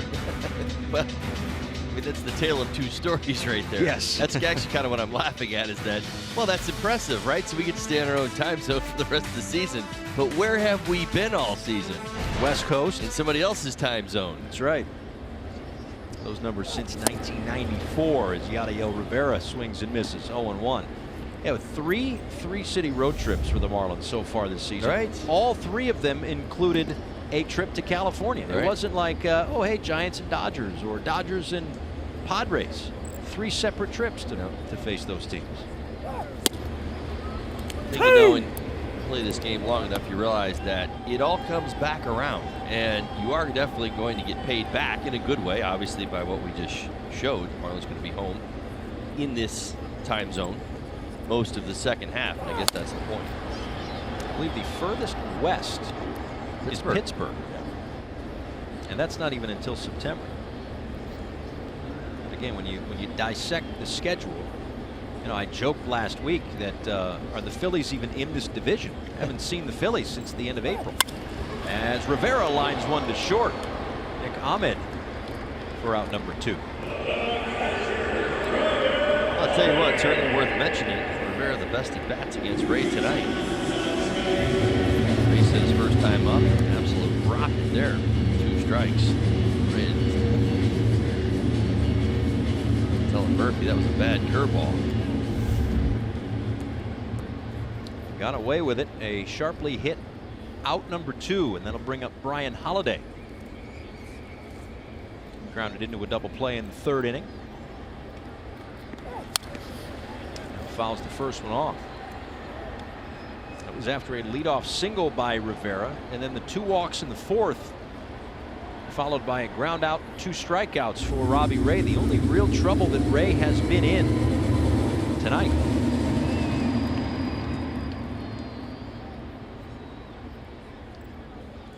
His 68th pitch is grounded to Ahmed at short. Gets rid of it quickly, and a low throw, but dug out by Paul Goldschmidt.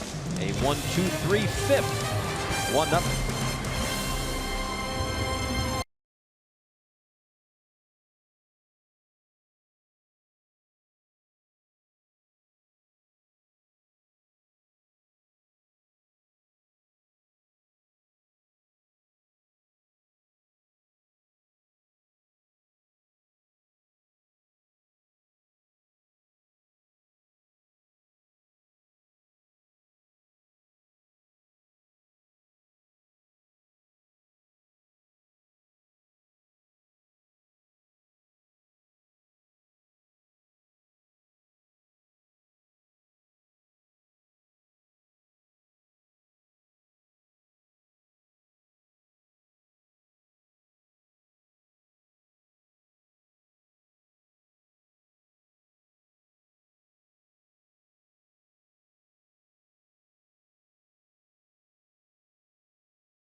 Justin Bohr, Billy the Marlin, and several others visited Alex's place at Sylvester Comprehensive Cancer Center in Miami. They brought some kids some pizza, some donuts, superhero capes, Justin Bohr superhero bobbleheads, which are presented by Pepsi and will be given out on Sunday here at the ballpark. So one of those really cool moments for Justin Bohr and the Marlins to give back to the community and brighten days for sure. This homestand is filled with an awful lot of stuff. Yes, the Justin Bohr superhero bobblehead coming up Sunday, the Billy the Marlin pool float, and the Venezuelan heritage package coming up Saturday. It'll be easier to get a shirt than it will be for me to say it. And then, of course, Pride at the Park ticket package coming up on Friday night. Now, this was the bobblehead right here. That's good with the cape and the donuts. That's the key right it's there. It's a story that keeps being told. I love it. I mean, you go back to the Home Run Derby last year, certainly big for Justin Bohr, kind of put him on the national stage. Obviously, donuts on the bat makes all the sense in the world, right? Thinking of donut, you need to get donuts for breakfast for the game tomorrow. Tomorrow? Yeah. I was thinking about maybe Sunday. Yeah, no. Don't tell anybody. Maybe tomorrow. Maybe tomorrow? It's a little late in the going there. Well, I was looking at the donuts on his bat. I was, Sunday. There you go. All's good. Make sure you bring donuts when Sulcer's not here. I love it. I have to check and make sure that everybody's here on those days. I've been instructed there are certain days to and certain days not to bring the donuts. Well, that's kind of what I was thinking. I'm like, there you go. A line drive base hit for Nick Ahmed here in the 6th inning.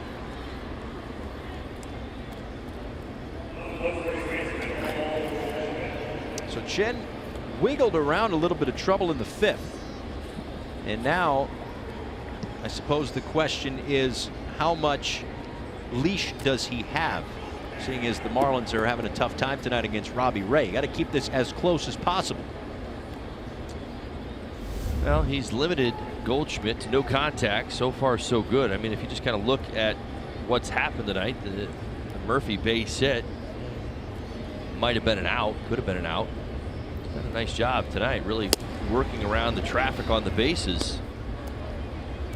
You play to the numbers. I'll tell you what, I know that when you look at the number on the whole, you say, maybe we need to get the bullpen up and moving a little bit earlier, but he's pitched so well at Marlins Park and many times has worked through his own jams that to see him get through this 6th.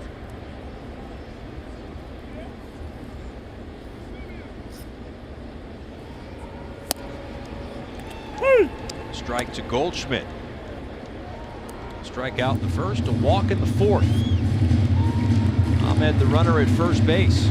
Saw Brad Ziegler up before. Currently no action in the Marlins bullpen.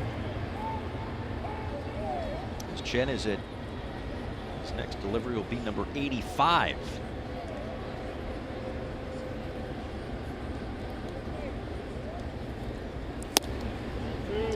We talked about the home road splits before with Wei and Chen. Is it as simple as the surroundings? I mean, the uniform's different. I'm just trying to think of how the home road splits can be so drastic. Well, confidence. I mean, there's no doubt about it. I mean, when you go on the road and it continues to happen the way that the story ends up being told, that you almost start to believe the outcome before it happens. Goldschmidt pops this one up. Rojas at short. I mean, that's a pretty good example right there. I mean, we talked about Goldschmidt coming in hot, struck him out in the 1st on a changeup. Now, walked him in the 4th. It was a borderline pitch. It was a good pitch, but in a 2-1 count, 3rd time through, climbed the ladder. His confidence is in a good spot right now. I thought of the 1-0 changeup. I thought, that's a fantastic pitch against Goldschmidt. He's not sitting on a 1-0 changeup on the outside corner. Goldschmidt only put 1 ball in play tonight against Chen. That was it. You saw it, the pop-up. John Ryan Murphy now.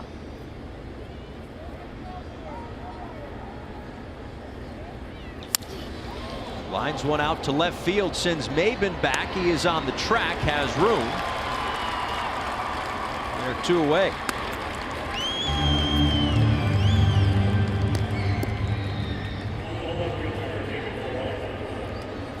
Catch baseball's biggest stars for an unforgettable show from the nation's capital. MLB All-Star Game, July 17th, only on Fox, or stream it live on Fox Sports app.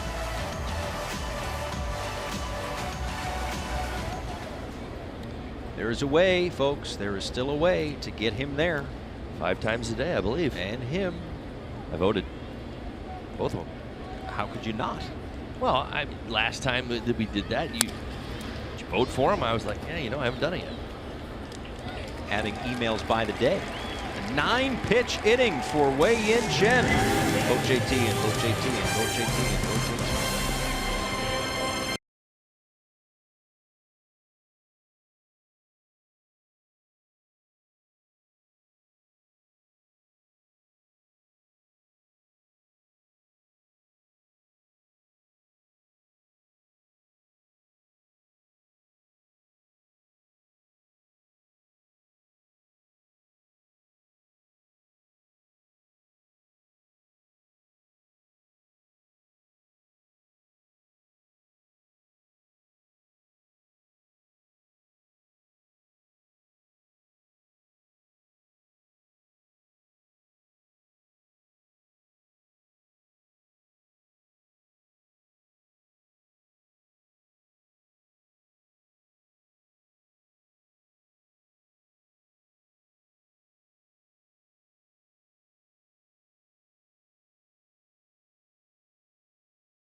To the bottom of the 6th we go. Wei-Yin Chen gets a handshake and a hug from the pitching coach. He's Wei-Yin Chen. The pitching coach is Juan Nieves.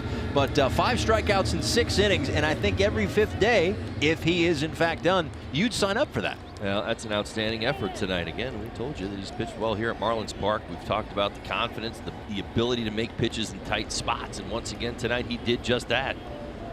6 innings, 1 earned run. In fact, he is done. J.B. Shuck hitting for him to lead off the 6th inning. It's Shuck and then Castro and Anderson, with the Marlins certainly in striking distance right now. And this has been a theme for Miami as Brad Ziegler is up in the bullpen. Keep the game close. If the starter can keep the game within striking distance, the offense will gain the confidence that they can come through, scratch some hits together, and still 4 at-bats to go here to get 1 run. And with the way the bullpen has been going, got to be happy with the outing from Chen tonight.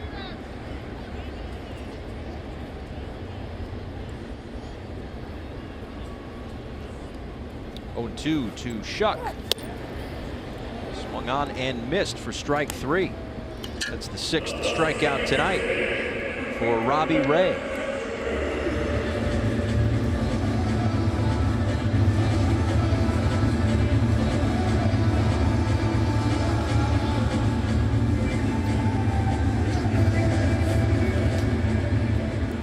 Back to the top of the order. Starlin Castro. 4 home runs and 29 RBIs this year. He had his 4th homer in last night's ball game.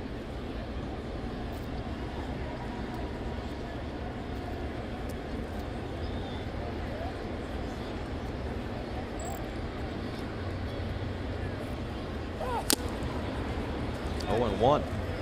Between the home run for Castro last night, the home run from Justin Bour on Monday, this series not vastly different, but different than the 4-game series that the Diamondbacks just completed in Pittsburgh, when in the 4 games against the Pirates they did not allow a home run.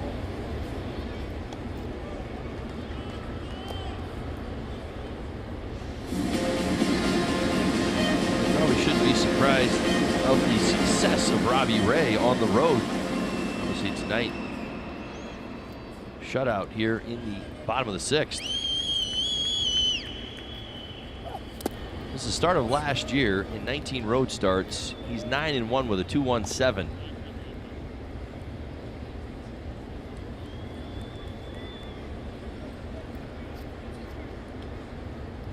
Pitching coach Mike Butcher pleased with the results, as is the manager Torey Lavello, who are very camera savvy. They know to get together, make it easier on the directors to get the guys together. Starlin Castro, base hit.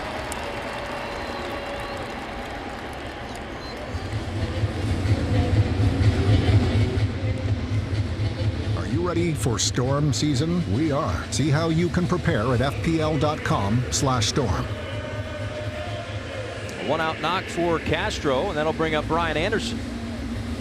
Nice night so far for Castro on base. 2 times. He's hitting a walk. Nice job out of the leadoff spot. Now, Holly, you mentioned the road success for Robbie Ray covering last year and this year, but just looking at last year alone, so a full season, he led the National League with a road win percentage of .889. He was 8-1 on the road last year. He was among the National League leaders in batting average on the road. 176 was second. ERA was 186. That was second. Strikeouts were 119. That was second. So, yeah, I mean, you throw all that together, and he was pretty good at home, too. And you understand why the Diamondbacks made it to the postseason. Well, that's absolutely right. We talk about Ray coming back this week and this Diamondback team getting a little bit stronger. Kind of had mentioned, you know, as teams start to look at their roster and say, all right, how can we improve ourselves? The Diamondbacks are going to get an awful lot better just by getting healthy. Fernando Salas up for Arizona.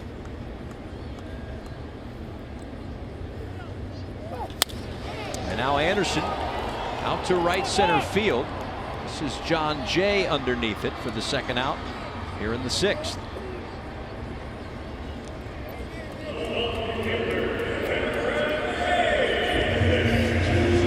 Join us Friday, June 29th, when the Marlins take on the Mets for fireworks at the park. Watch all the action at 7:10 and then enjoy a post-game fireworks display. 305 skyline as a backdrop. Purchase your tickets for fireworks presented by T-Mobile at marlins.com/tickets.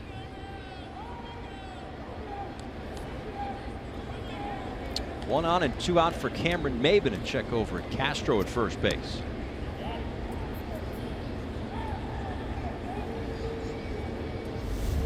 The Mets in town over the weekend. The Mets currently leading the Pittsburgh Pirates 3-0 on the top of the 7th inning.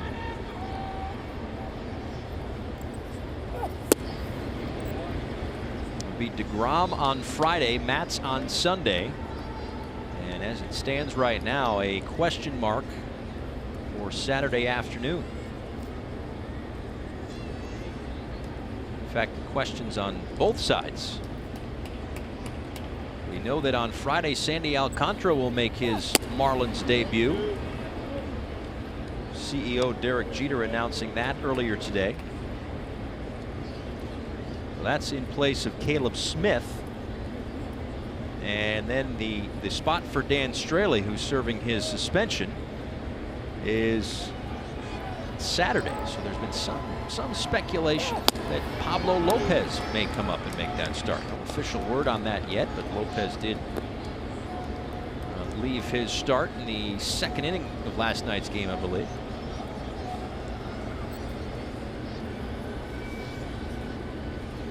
Caleb Smith right now looking at his season being over. No decision yet on whether or not it'll be surgery to repair the grade 3 lat strain or whether it's going to be just rest and rehab. He did mention after the game on Sunday, he got hurt Sunday. The game Monday was when he got the results, and afterwards he said if he goes the rest and rehab route, that there's the potential that, you know, he could rest and rehab it, think he's ready to go, start throwing, and then injure himself again and be back at square one. So he has not made an official decision yet.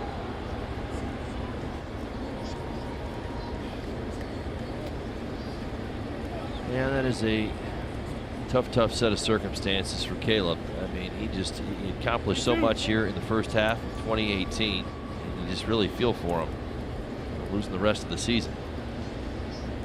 I do wonder about that second pitch, boy. I really do. The first slider, you saw the kind of the wince, and you just wonder. You know, I heard this a number of times in my career, and you just don't always say something right away because you want to stay in the game. And he definitely felt something on a slider that was actually a strikeout, then threw one more slider that did not look right. Maben lifts it out to right field. John Jay moving toward the line. Puts it away. And 6 scoreless innings for Robbie Ray off the DL for the Diamondbacks. Brad Ziegler coming in. Marlins down 1-0.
Maybe a 1-0 Diamondbacks lead. That guy pitched in a couple of pitchers duels, right?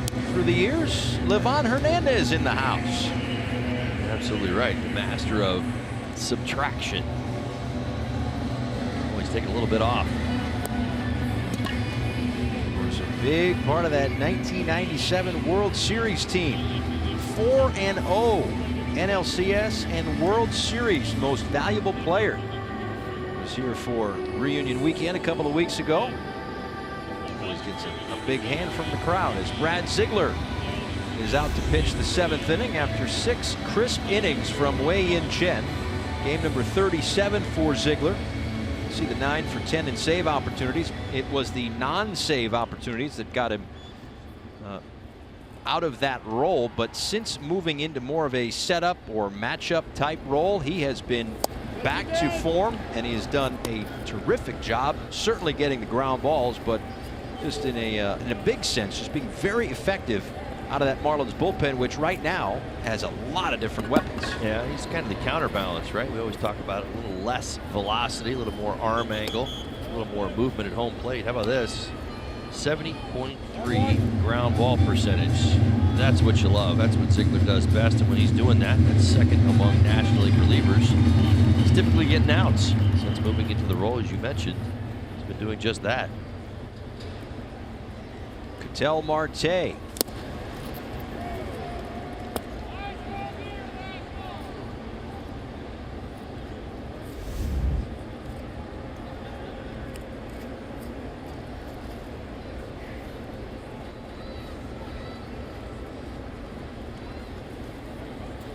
Two pitch misses low and in. After Ketel Marte, it's Chris Owings and Devin Marrero. A home run against Ziegler, and really just a lot of damage against the D-backs, or against the Marlins rather, this year for Ketel Marte, including a hustle double. And he came around to score in the 5th inning.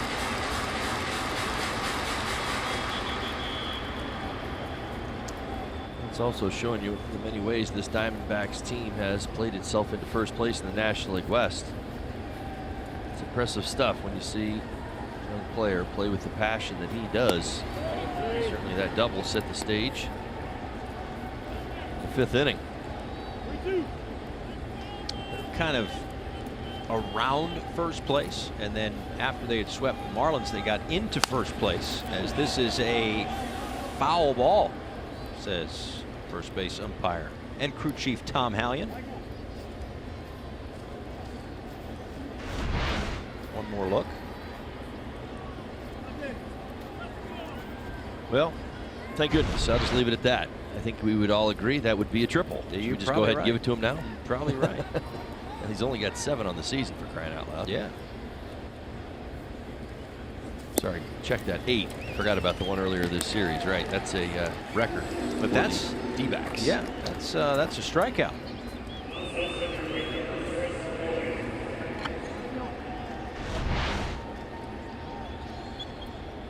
Look at that late movement. Fantastic stuff. Starts out above the knees and down below it.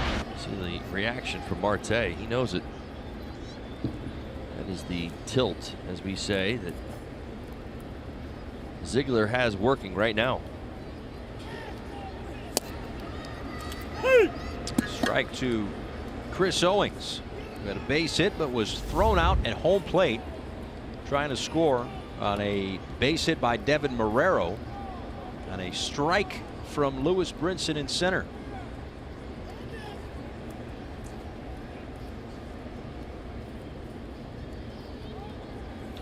Right back to Ziegler. We've seen that a lot. If you're going to induce a lot of ground balls, you have got to be able to field your position, and Ziegler does that well.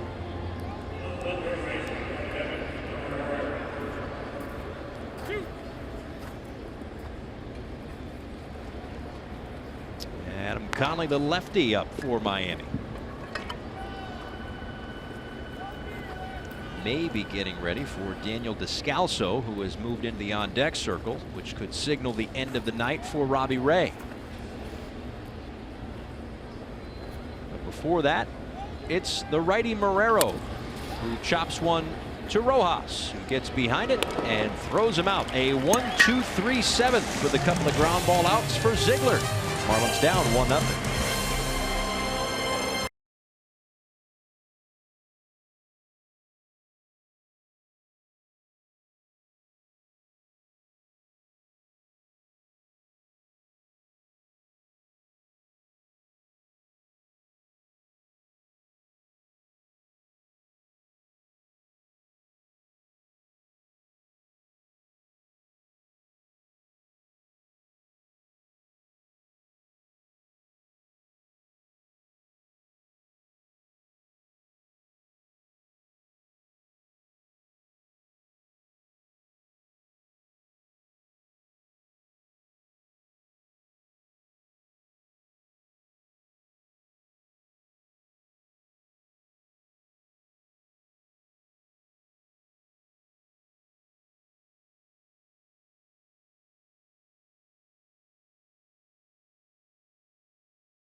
To the bottom of the 7th inning. Both starters were very good in this one. 6 innings of work for Wei-Yin Chen, 6 innings of work for Robbie Ray, and now we see Yoshi Hirano out of the Diamondbacks bullpen. 39th game, a 1.29 ERA. Worked a scoreless inning last night, and that just continues a string that has been really outstanding and very dominant for the Arizona Diamondbacks out of their bullpen. Now, 4-seam fastball, split finger fastball, 92, 93 miles an hour. The splitty, very good pitch. Hitter's only hitting 177 against it. He's punched out 16 with the pitch. Florida Lottery in-game jackpot three guys in the building right now. Yoshi Hirano and Kyle Bearclaw at the top of that list. Boy, that is just about the entire alphabet on that one board right there. I think all we're missing is a Z. Bearclaw, Hildenberger, Steckenreich. Man, oh man, it's like the starting five on the all-name team. Holly, Hollinsworth. No, there's no Z there either. You definitely get enough letters, though. 13 of them. Brinson, fresh off his first career outfield assist to get things going here in the bottom of the 7th inning.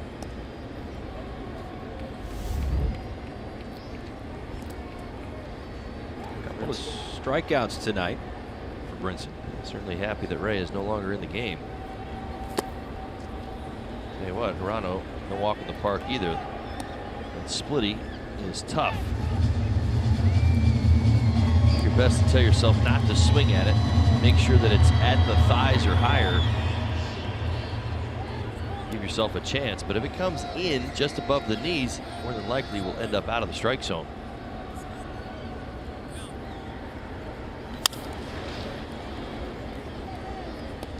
Robbie Ray finished the night with 6 strikeouts, 4 of them, 2 for Brinson and 2 for Dietrich. These two guys right here. So yeah, I would say I'd agree with you that Brinson and Dietrich, whether it's Hirano or Koufax, just like to not see Robbie Ray at the moment.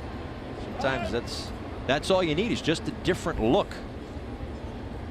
As lights out as Hirano may be.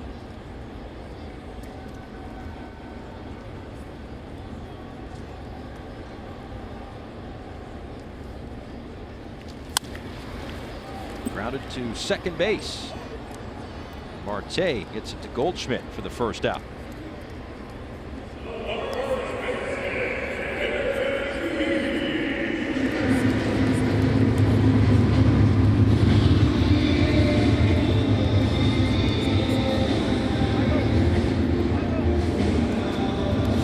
Games last year with the Oryx Buffaloes of Japan Nippon Professional Baseball League. Pitched in the World Baseball Classic for Team Japan. 6 relief appearances for him. 1-0 with a 3.38 ERA and 7 strikeouts for Team Japan. And then comes over to the United States and has been nothing short of dominant this year. 29 saves in NPB last year.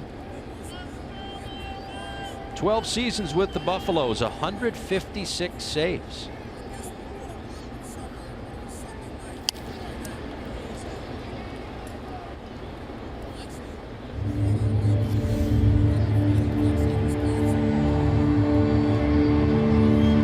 Dietrich 0 for 2 today with a couple of strikeouts. We'll try to battle here. Avoid a third. Down the count 0-2 to Hirano.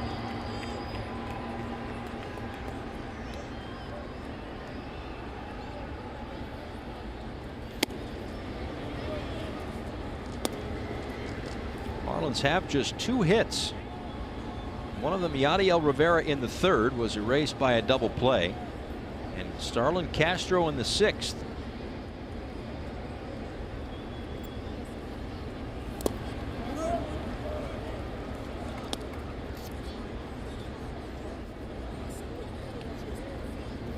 The last pitch, a split finger fastball. He has yet to give up any damage on it this season, especially with 2 strikes. Lefty's hitting 115. My goodness. The combination between the fastball and that split finger.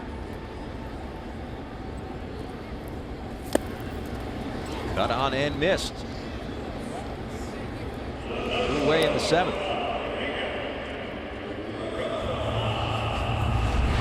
Give you another look. You see the split grip. Now watch the tumbling action. This isn't about spin. This is about lack thereof. You see it falls almost like a knuckleball as it makes its way into home plate. I've said it many times, for a hitter, very tough to lay off. Dietrich certainly knows it as well.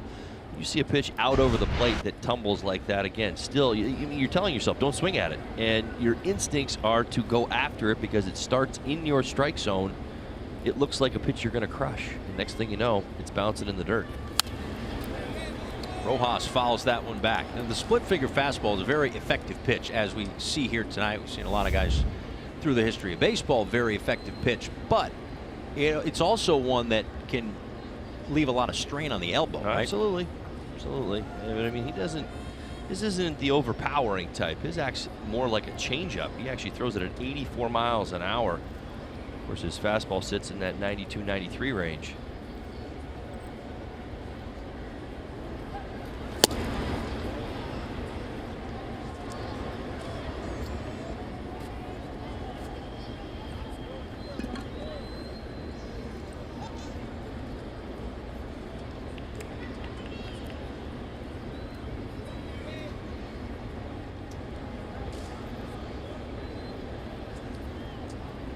One and one to Rojas.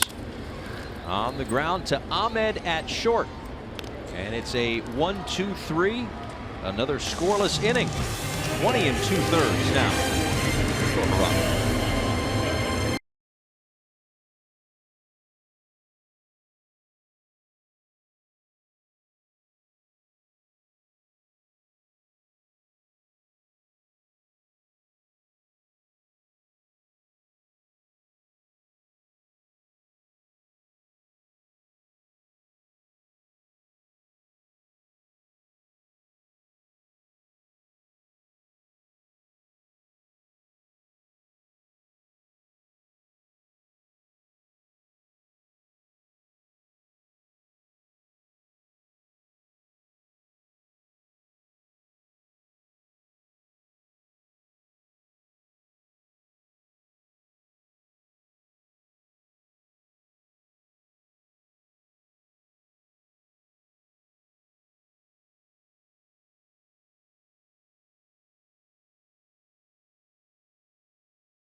By sharing a photo or video with hashtag #HatsOffForHeroes. For each post, T-Mobile will donate $1 to support veterans. Beautiful night here in Miami. Great ball game. The Marlins need runs as we head to the top of the 8th inning, trailing by a 1-0 score. Paul Severino, Todd Hollinsworth, Craig Minervini back with you after another scoreless inning for Yoshi Hirano, up to 21 2/3 now. Adam Conley comes in, 16th outing for him. He'll face a pinch hitter, Daniel Descalso, but this young man has been very effective in this role, pitching to a 1.15 ERA. He certainly has. Yeah, that 1.15 ERA stands out. So does the strikeout total. How about 18 of them? I mean, that's impressive stuff. Good fastball, good command. He's really taken to this role. Comes in throwing strikes. The changeup's been there. We've seen the occasional slider that's been good as well. Really the fastball and changeup and the little bump in velocity that you see when you throw 15 pitches in an outing. I mean, it's good that all of a sudden, you're in the rotation, you're throwing 90, 91, you're struggling a little bit at AAA, you get your opportunity up here, you grab it, now you're throwing 94 to 96 with a good changeup and getting great results. Again, the pinch hitter is Descalso. Last 24 games, hitting .290. The .917 OPS. On base plus slugging, and a very good number if you're a Diamondbacks supporter. Well, heads up, he's pretty good off the bench. 6 for 15 as a pinch hitter this season. That's a .400 average, and in his career, 50 pinch hits. It's third most among active pinch hitters.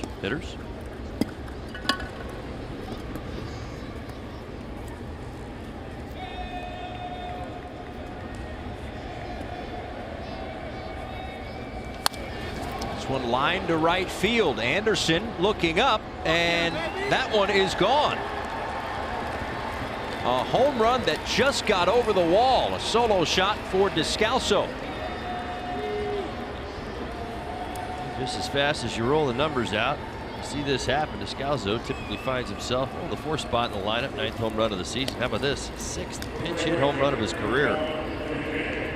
He's now 7 for 16 this season with 4 RBIs.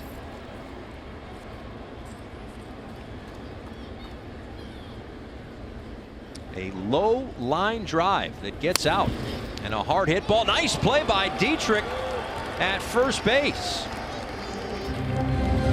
Took away a double from John Jay. 1 out. My goodness gracious, the right side of the infield tonight.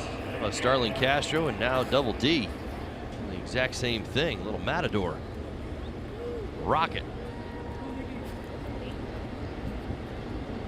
Well done.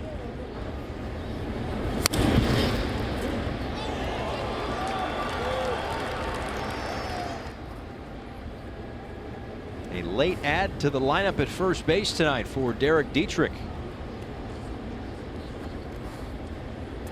Initially had the night off. The Marlins hoped that JT Realmuto would be back. Still felt a little sore in that wrist, so they made a change. Dietrich, defensively, making his manager look brilliant.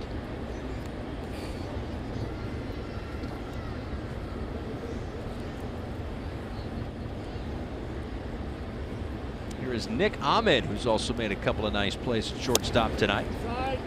Sneaks out of the way of that 95-mile-an-hour offering from Conley.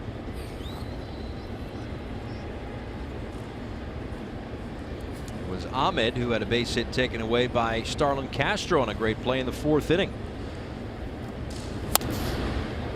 Cue shot foul. Also singled in the 6th. Steckenrider up for the Marlins. Figures to get perhaps, we'll see, maybe a Goldschmidt, who knows. And Archie Bradley on the Diamondback side of things.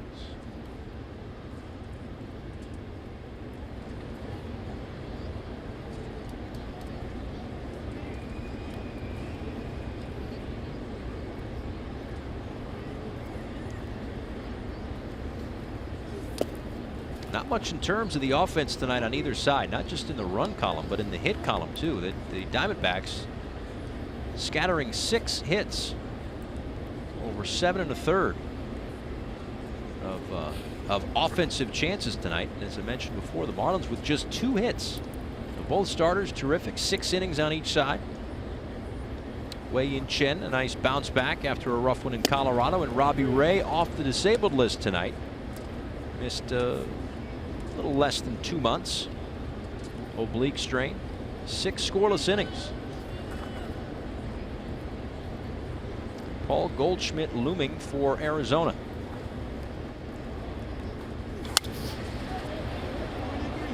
Still 3-2 to Ahmed.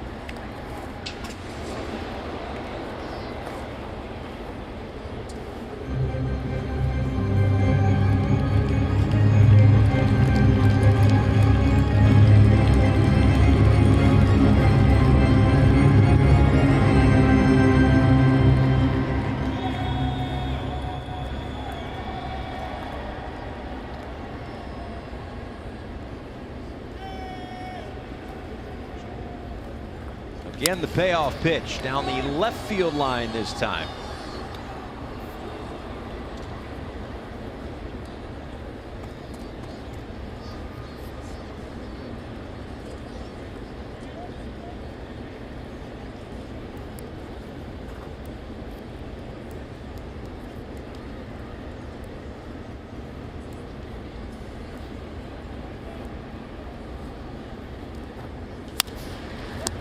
Popped up. Castro underneath this one. 2 away.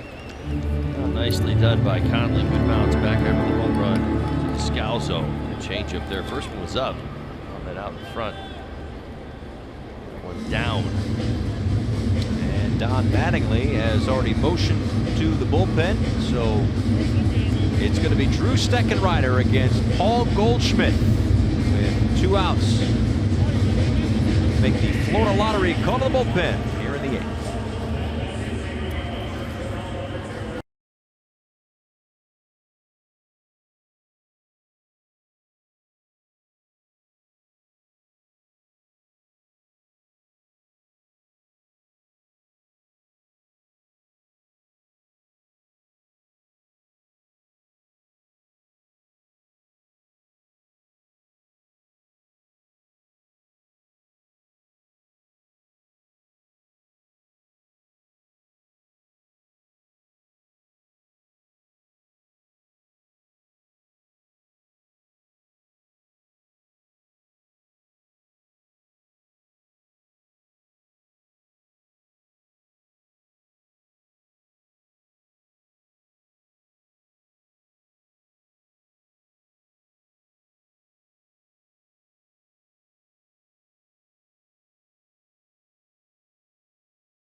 Everyone deserves a second chance. Just play Grouper, enter your lucky money ticket online, and you're registered for the $400,000 Super Grouper Second Chance promotion.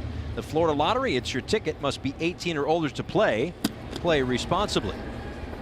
So Drew Steckenrider in to face Paul Goldschmidt. First one misses outside. A ball and no strikes. Well, we showed you before the lengthy scoreless streak for Hirano on the Diamondbacks side of things. We also had Drew Steckenrider on that list. Steckenrider since May 22nd, 14 1/3 scoreless. That's 16 appearances. He's been outstanding. Yeah, only 7 hits allowed, 12 Ks over that stretch. Great stuff. Steck's got the slider back, the fastball command back, the focus back. I mean, he is in such a good spot. No earned run average in June after an ERA up over 10 in May. Certainly tells you where he's at. Almost feel like we're not supposed to talk about what happened in May, you know? I mean, Steck's back. I mean, I watched him do this all last year. I'd never seen that happen to him before, and he just went through a really rough patch of about 5 or 6 appearances where fastball command got away from him, couldn't throw a slider for a strike, and it was almost like he was sunk before he got out there. He has not only responded, he has responded at an incredibly high level. Out to right center, Brinson drifting over. Retires Paul Goldschmidt for the final out in the 8th, but a Descalso pinch hit home run has made it 2-0.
The 8th, will be at bat as your #1 app for Marlins baseball. Customize your experience to catch every moment this season. Marlins home screen icons and features such as MLB.tv, Game of the Day, live radio broadcasts, in-game highlights, stats, news, and more. Download MLB at Bat today. Archie Bradley out of the Diamondbacks bullpen. 39 games to this point this year. A dominant 2.13 ERA. As he delivers a strike to Yadiel Rivera to lead things off, then Brian Holiday. And the pitcher spot due up here in the 8th.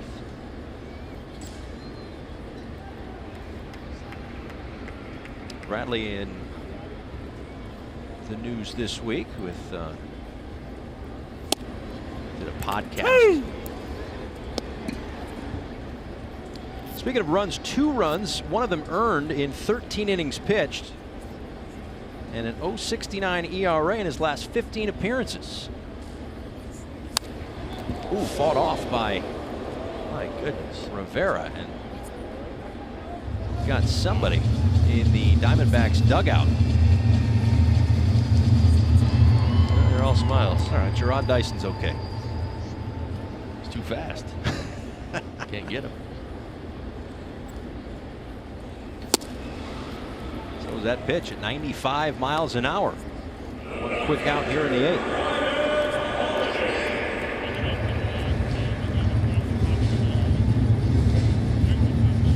Bradley looks much more comfortable tonight than he did the other night.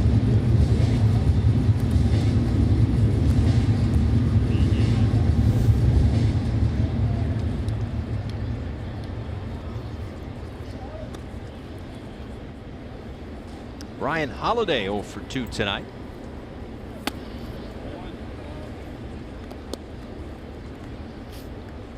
A first-round pick, Archie Bradley, 7th overall in 2011. The year that Garrett Cole went #1 overall to the Pittsburgh Pirates. And what's so interesting is that the Arizona Diamondbacks saw him as a starter early on. I always think it's so interesting. You use the phrase, I don't even want to say it, when you say, oh, well, he's a failed starter. Right. Like Wade Davis is a failed starter, and he fell into being a tremendous closer. But it served his best interest. I think even his personality comes out a little bit more as the man who handles the 8th inning for the Arizona Diamondbacks. What do you think's in that beard? I don't know. Like snacks? Maybe. We carry backpacks around. I carry snack packs. Snack packs, Yeah. Maybe a laptop Rubber might be band. in that thing. Bees. There's got to be bees in there, maybe.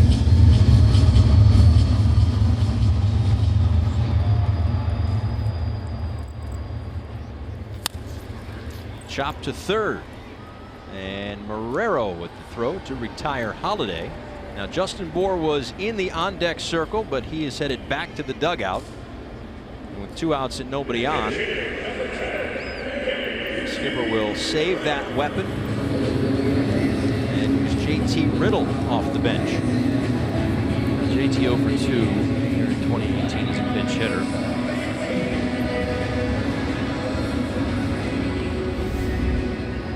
Nice series, 3 for 8, does have a double.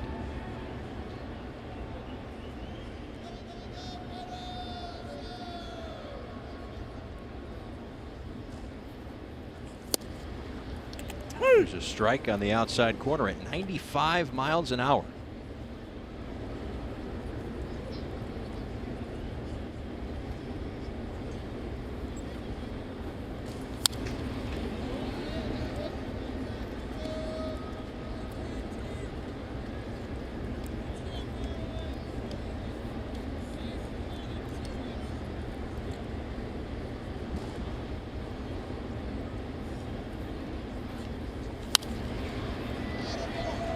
As he fights that one off.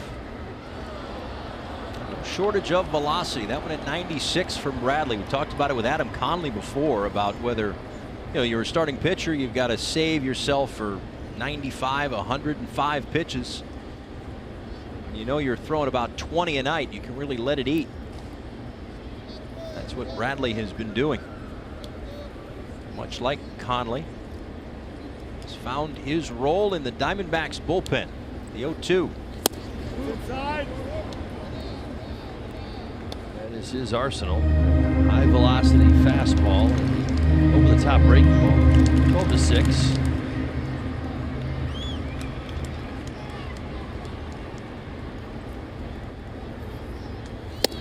Swung on and missed. Well, a clean inning for Archie Bradley. Goes 1-2-3.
On Fox Sports Florida is brought to you by Southwest. Transparency, low fares, nothing to hide. By Kubota. For information or to find a Kubota dealer near you, go to gokubota.com. And by your South Florida Honda dealers. Paul Severino, Todd Hollinsworth, Craig Minervini back with you. A 2-0 deficit for the Marlins as we move to the 9th inning. Really a story of pitching in this one. Both starters, 6 strong innings. As Robbie Ray was just that much better than Wei-Yin Chen. And then no shortage of velocity coming out of each bullpen tonight as Teheran Guerrero takes over his 38th game. He'll face John Ryan Murphy, David Peralta, and Ketel Marte. And certainly goes without saying, but I'll say it anyway, imperative that he keeps this at a 2-0 deficit with Brad Boxberger looming in the bottom of the inning. Guerrero has been just that of late. Lockdown. A couple innings. His last time out in Colorado did strike out 4, tying career high. He's been very, very good over his last 4 appearances. No earned runs. 8 punch outs over those 4 innings. Good use of the slider. It's been very impressive, certainly over this nice little stretch. Now, it's nice to use the slider as a put-away pitch, right? But you have to get to it.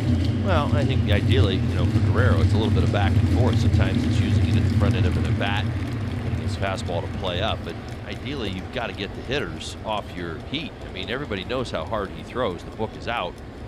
At the same time, you've got to have a bit of an equalizer.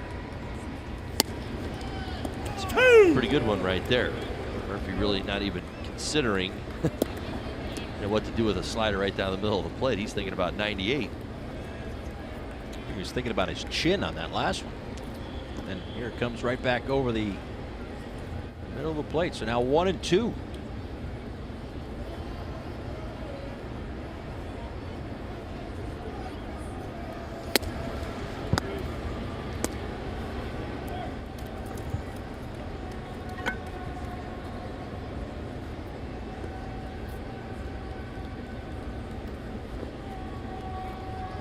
Marlins will have the top of the order due up. In the bottom of the 9th inning, Castro, Anderson, and Maben.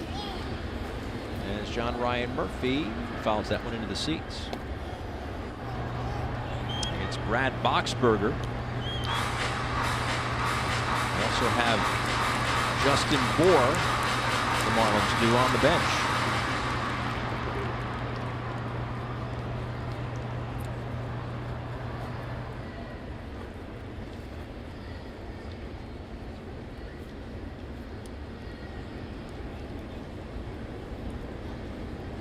Guerrero's 2-2 pitch. Little excuse me swing right back to him.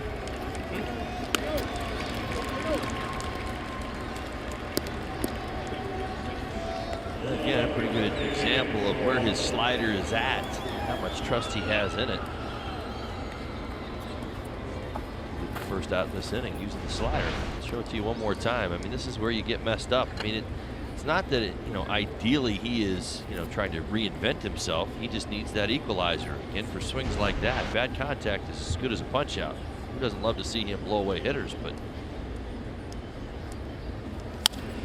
he's not going to survive just throwing 98, trying to throw 98 by everybody, because big league hitters will make adjustments.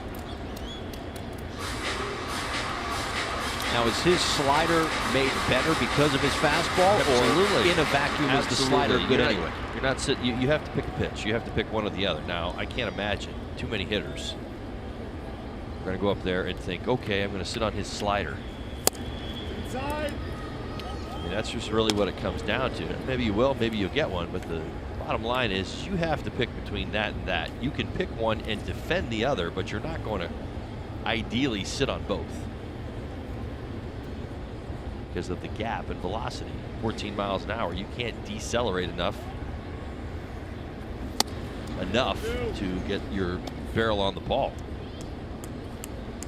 And you could say 60 feet 6 inches, but Guerrero is 6'8", so it's a lot less than 60 feet 6 inches when he releases the ball. So I'm certainly not smart enough to get into all the physics of it, or even pronounce the word for that matter. But the point of it is, it's what they call effective velocity. In 98, when it's 7-8 feet closer to the plate than 60 feet 6 inches, it's getting on you rather quick. Well, and you feel that as a hitter. We talk about release points all the time. I mean, you see how tall he is and what kind of downhill tilt he has working towards home with that frame.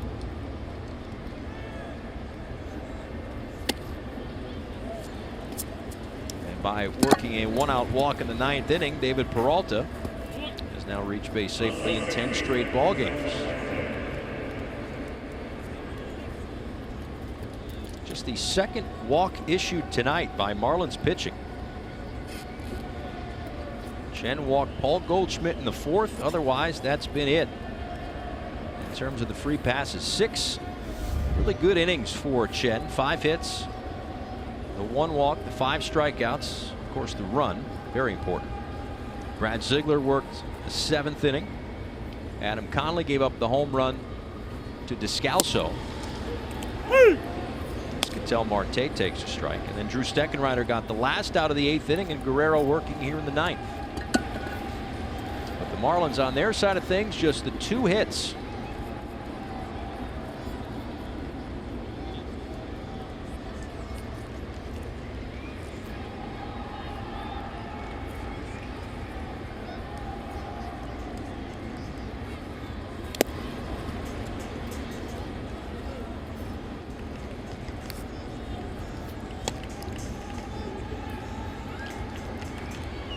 Once again, as we look toward the bottom of the 9th inning,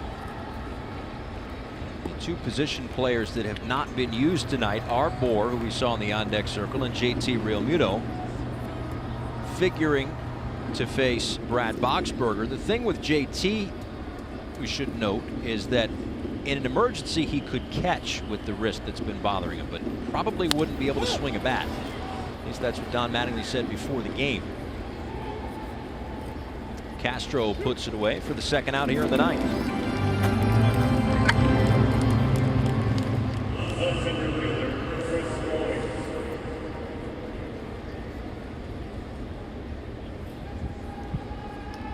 Steps Chris Owings.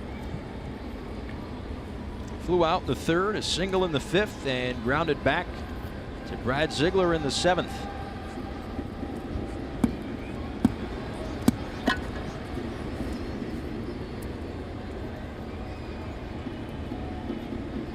Also thrown out at the plate by Lewis Brinson in that 5th inning.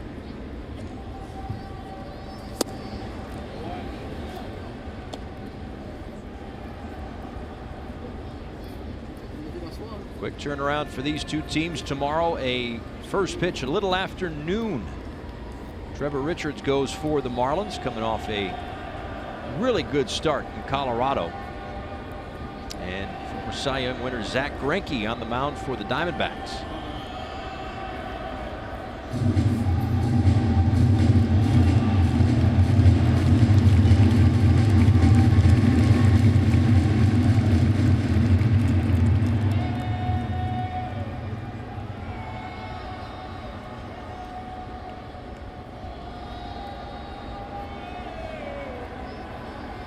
To Owings.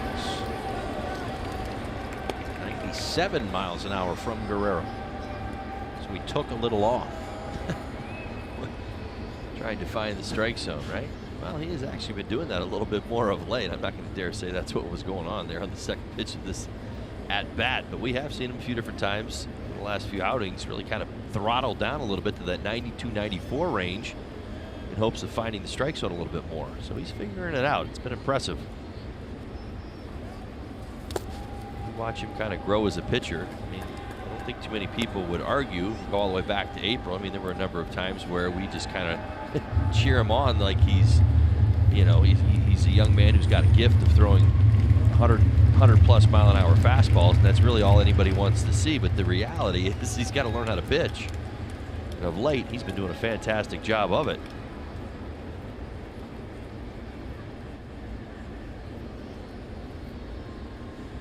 Two and one. Blows it by him. 2 balls and 2 strikes. You look at where he is able to put his fastball and where his command is and where his miss is. Like when he misses, he's missing off the plate. He's not missing back out over the middle any longer. And that's the difference. I know when we showed you his numbers at the beginning, he's got a 4.5 ERA, and that explains some of the trouble he'd get himself in, is that he'd fall behind and just say, well, I throw 100 miles an hour. I'm going to go right at you, right down the middle. And guess what? Whack, whack, whack. Next thing you know, you've given up a few runs.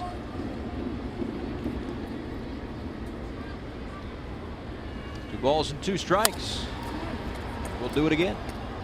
And you watch, even now, certainly over the last, like I said, a couple of weeks, the ability to keep hitters off balance makes him so dangerous. I mean, look at the swings at his 100. I mean, they're nothing like they were 3 weeks ago, where anybody would just get the box, and that would be the challenge, just trying to catch up with his velocity. He didn't even consider showing any respect towards his slider.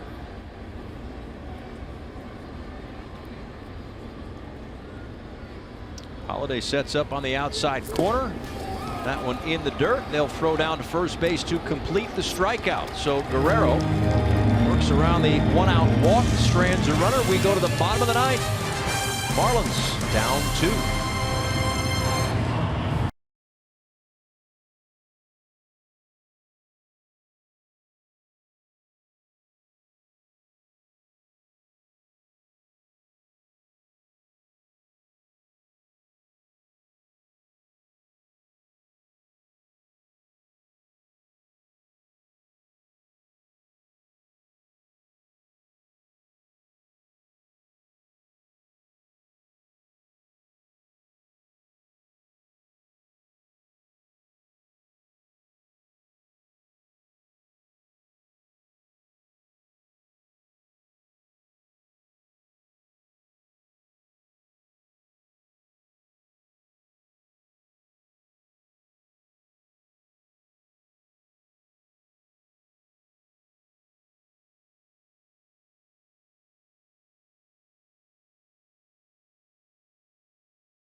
Marlins hoping for a little bit of magic here tonight against Brad Boxberger,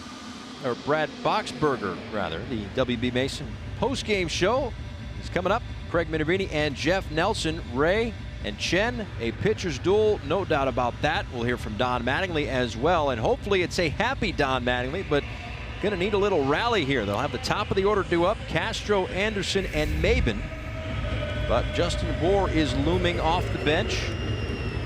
Boxberger, a 3.49 ERA, 18 for 22 in save ops. His job here for the D-backs is to protect a 2-0 lead. Well, that's exactly right. So he's got a little cushion there, forcing fastball, really good changeup, occasional slider. I'm talking like probably won't even see it tonight. That fastball, 90 to 93. The changeup is equalizer, if you will, throws it about 30% of the time. Got to get a guy on base, though, down 2. And getting the first guy on base has been nearly impossible this year. First batters faced, hitting .077. Well, this is a good matchup then, because Starlin Castro's done a fantastic job of that this year, hitting well above 340. Actually been the best spot he has been in is when leading off an inning. Bour versus Boxberger in his career. Marlins need a base runner.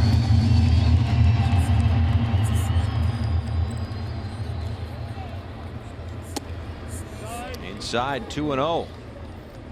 And again, this is the spot in the order that they would certainly like to have. And the big bat of Justin Bour, who has been no stranger to the pinch hit heroics this year.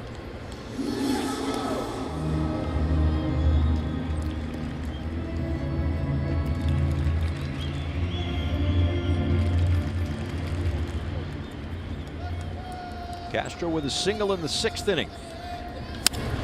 And this one is driven out to left field, and that one is gone. A solo home run for Starlin Castro, and the Marlins are within 1 in the 9th. There you go.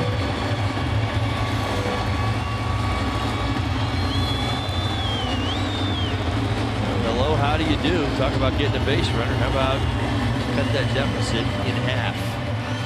Well done for Starlin Castro. Home runs in back-to-back ball games. That swing was really starting to come back around. Nice ball game tonight. So far, multi-hit effort, walk. As we mentioned, leading off an inning, one of the best for the Marlins this season.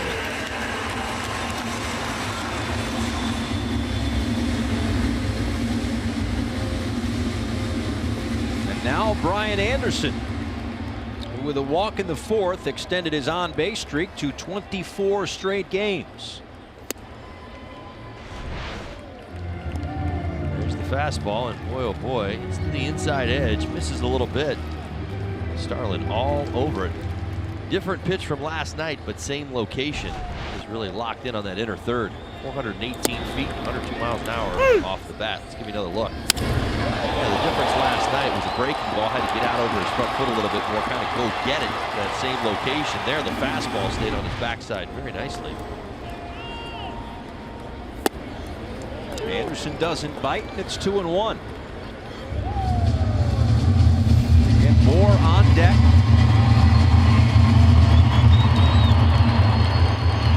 It was the 6th home run Boxberger's given up this season. 3-1. Speaking of home runs, that man has got 3 pinch hit home runs this season.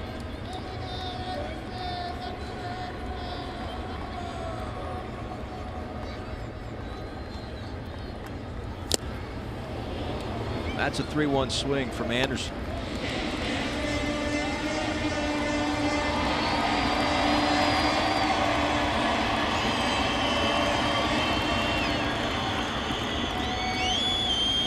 Four pinch hits, 3 of them have left the yard for Justin Moore. Hope that Anderson can reach for an opportunity. Not only has he been huge with the home runs, as we mentioned, 3 of them this year, he's been clutch altogether, 4 for 7. That's a pinch hitter. He's got 7 RBIs. Oh, by the way, he's 14 for 55 in his career, so he's okay pinch hitting. He's got 5 home runs. That's the franchise record.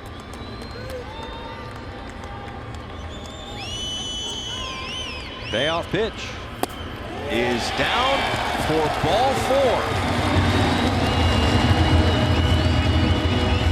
Nice at bat for Anderson to work the walk and bring the potential winning run to the plate.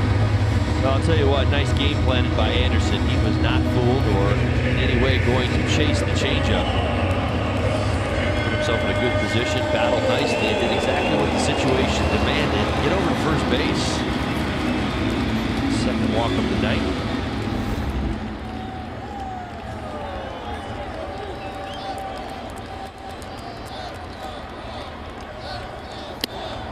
Ball 1.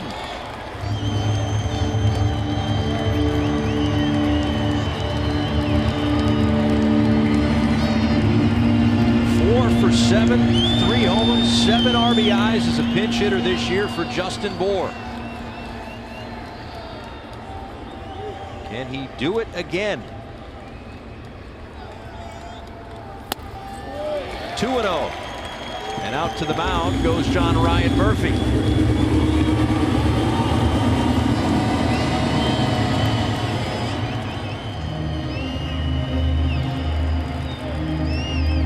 And the pitching coach, Mike Butcher.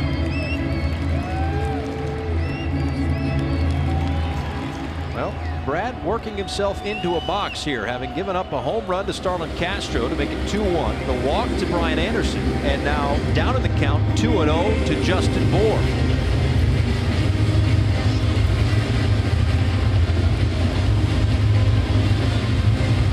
JV so good in these situations. Very disciplined hitter, not willing to chase or to expand. I think makes him such an exceptional pinch hitter. Everybody knows how good he's been. You look at the numbers, but he doesn't expand his strike zone. He really makes a closer or a eighth inning guy work hard, make a bad mistake out over the plate. It's not him changing his game plan.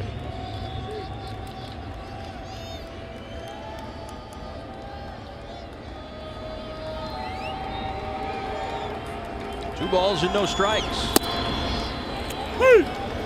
That's a pretty good example right there. You'd think, all right, I'm coming out of my shoes right here. Boxberger's on the ropes, 2-0 pitch. He's got to groove me a fastball. What's Boxberger do? Goes right back to that changeup.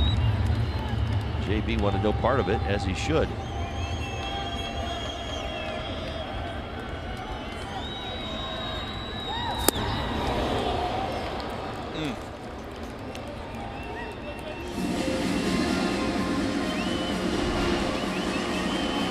Circle change, kind of gets around the baseball, creates that arm side drop.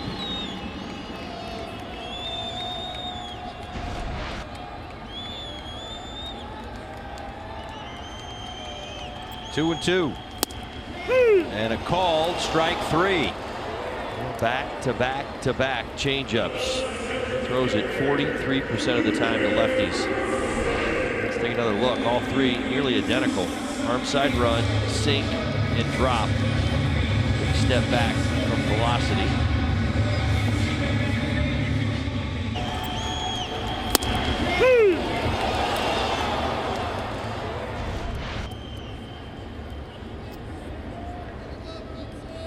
So big out for Boxberger, but it's just the first of the inning. Here's Brinson.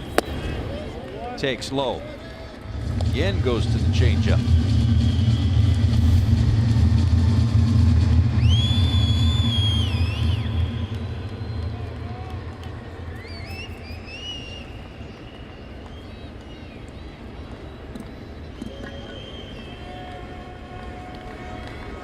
Inside, this one goes to the backstop, and Anderson into scoring position. Thankfully, Brinson got out of the way of that one. It could have been really scary, but thankfully he did, and to second goes Anderson. Well, sometimes this happens. You know what? You throw 4 consecutive changeups, and you expect yourself to spot your fastball, and you don't. Arm side run, take it off. Goodness, Brinson able to get out of the way. My goodness. And the last time I saw that pitch, I saw Brinson line one to right for a game-tying base hit in San Francisco.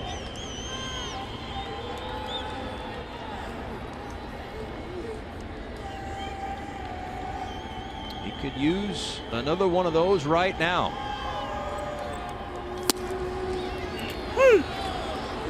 Perfect pitch from Boxberger.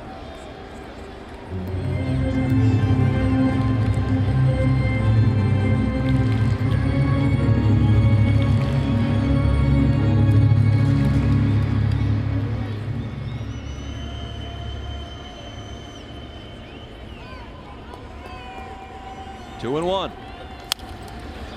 Pops this one up behind home plate and into the seats.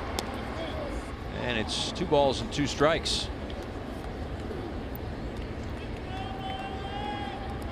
I'll tell you what, if he can find a hole through this infield or a base hit to any of the outfielders, they're all playing rather deep. She's almost playing no doubles. He can run on all 3 of these arms. Anderson should score easily unless it's directly at an outfielder.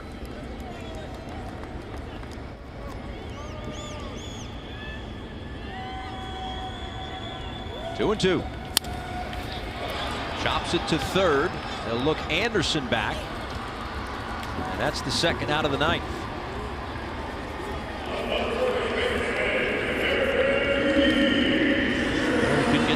Could get a hotter guy to the plate than Double D.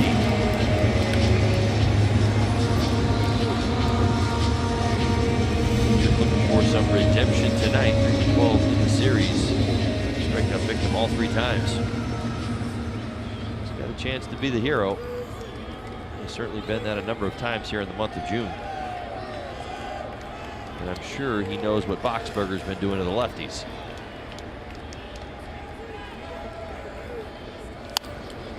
Offers at the first one, fouls it off. 0-1. 3 strikeouts tonight, so that 6-game hit streak is in danger right now.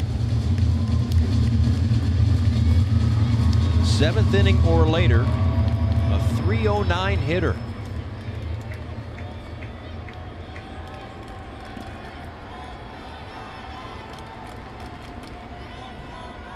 The 0-1. Out to right field, John Jay will make the catch. And Boxberger, who surrenders a home run in the 9th to Starlin Castro, strands the tying run in scoring position as the Diamondbacks hold on for a 2-1 win. They take the second and now third games of this four-game series rather. The finale coming up tomorrow afternoon. Marlins Live post-game show coming up after the break. D-backs a winner tonight at Marlins Park.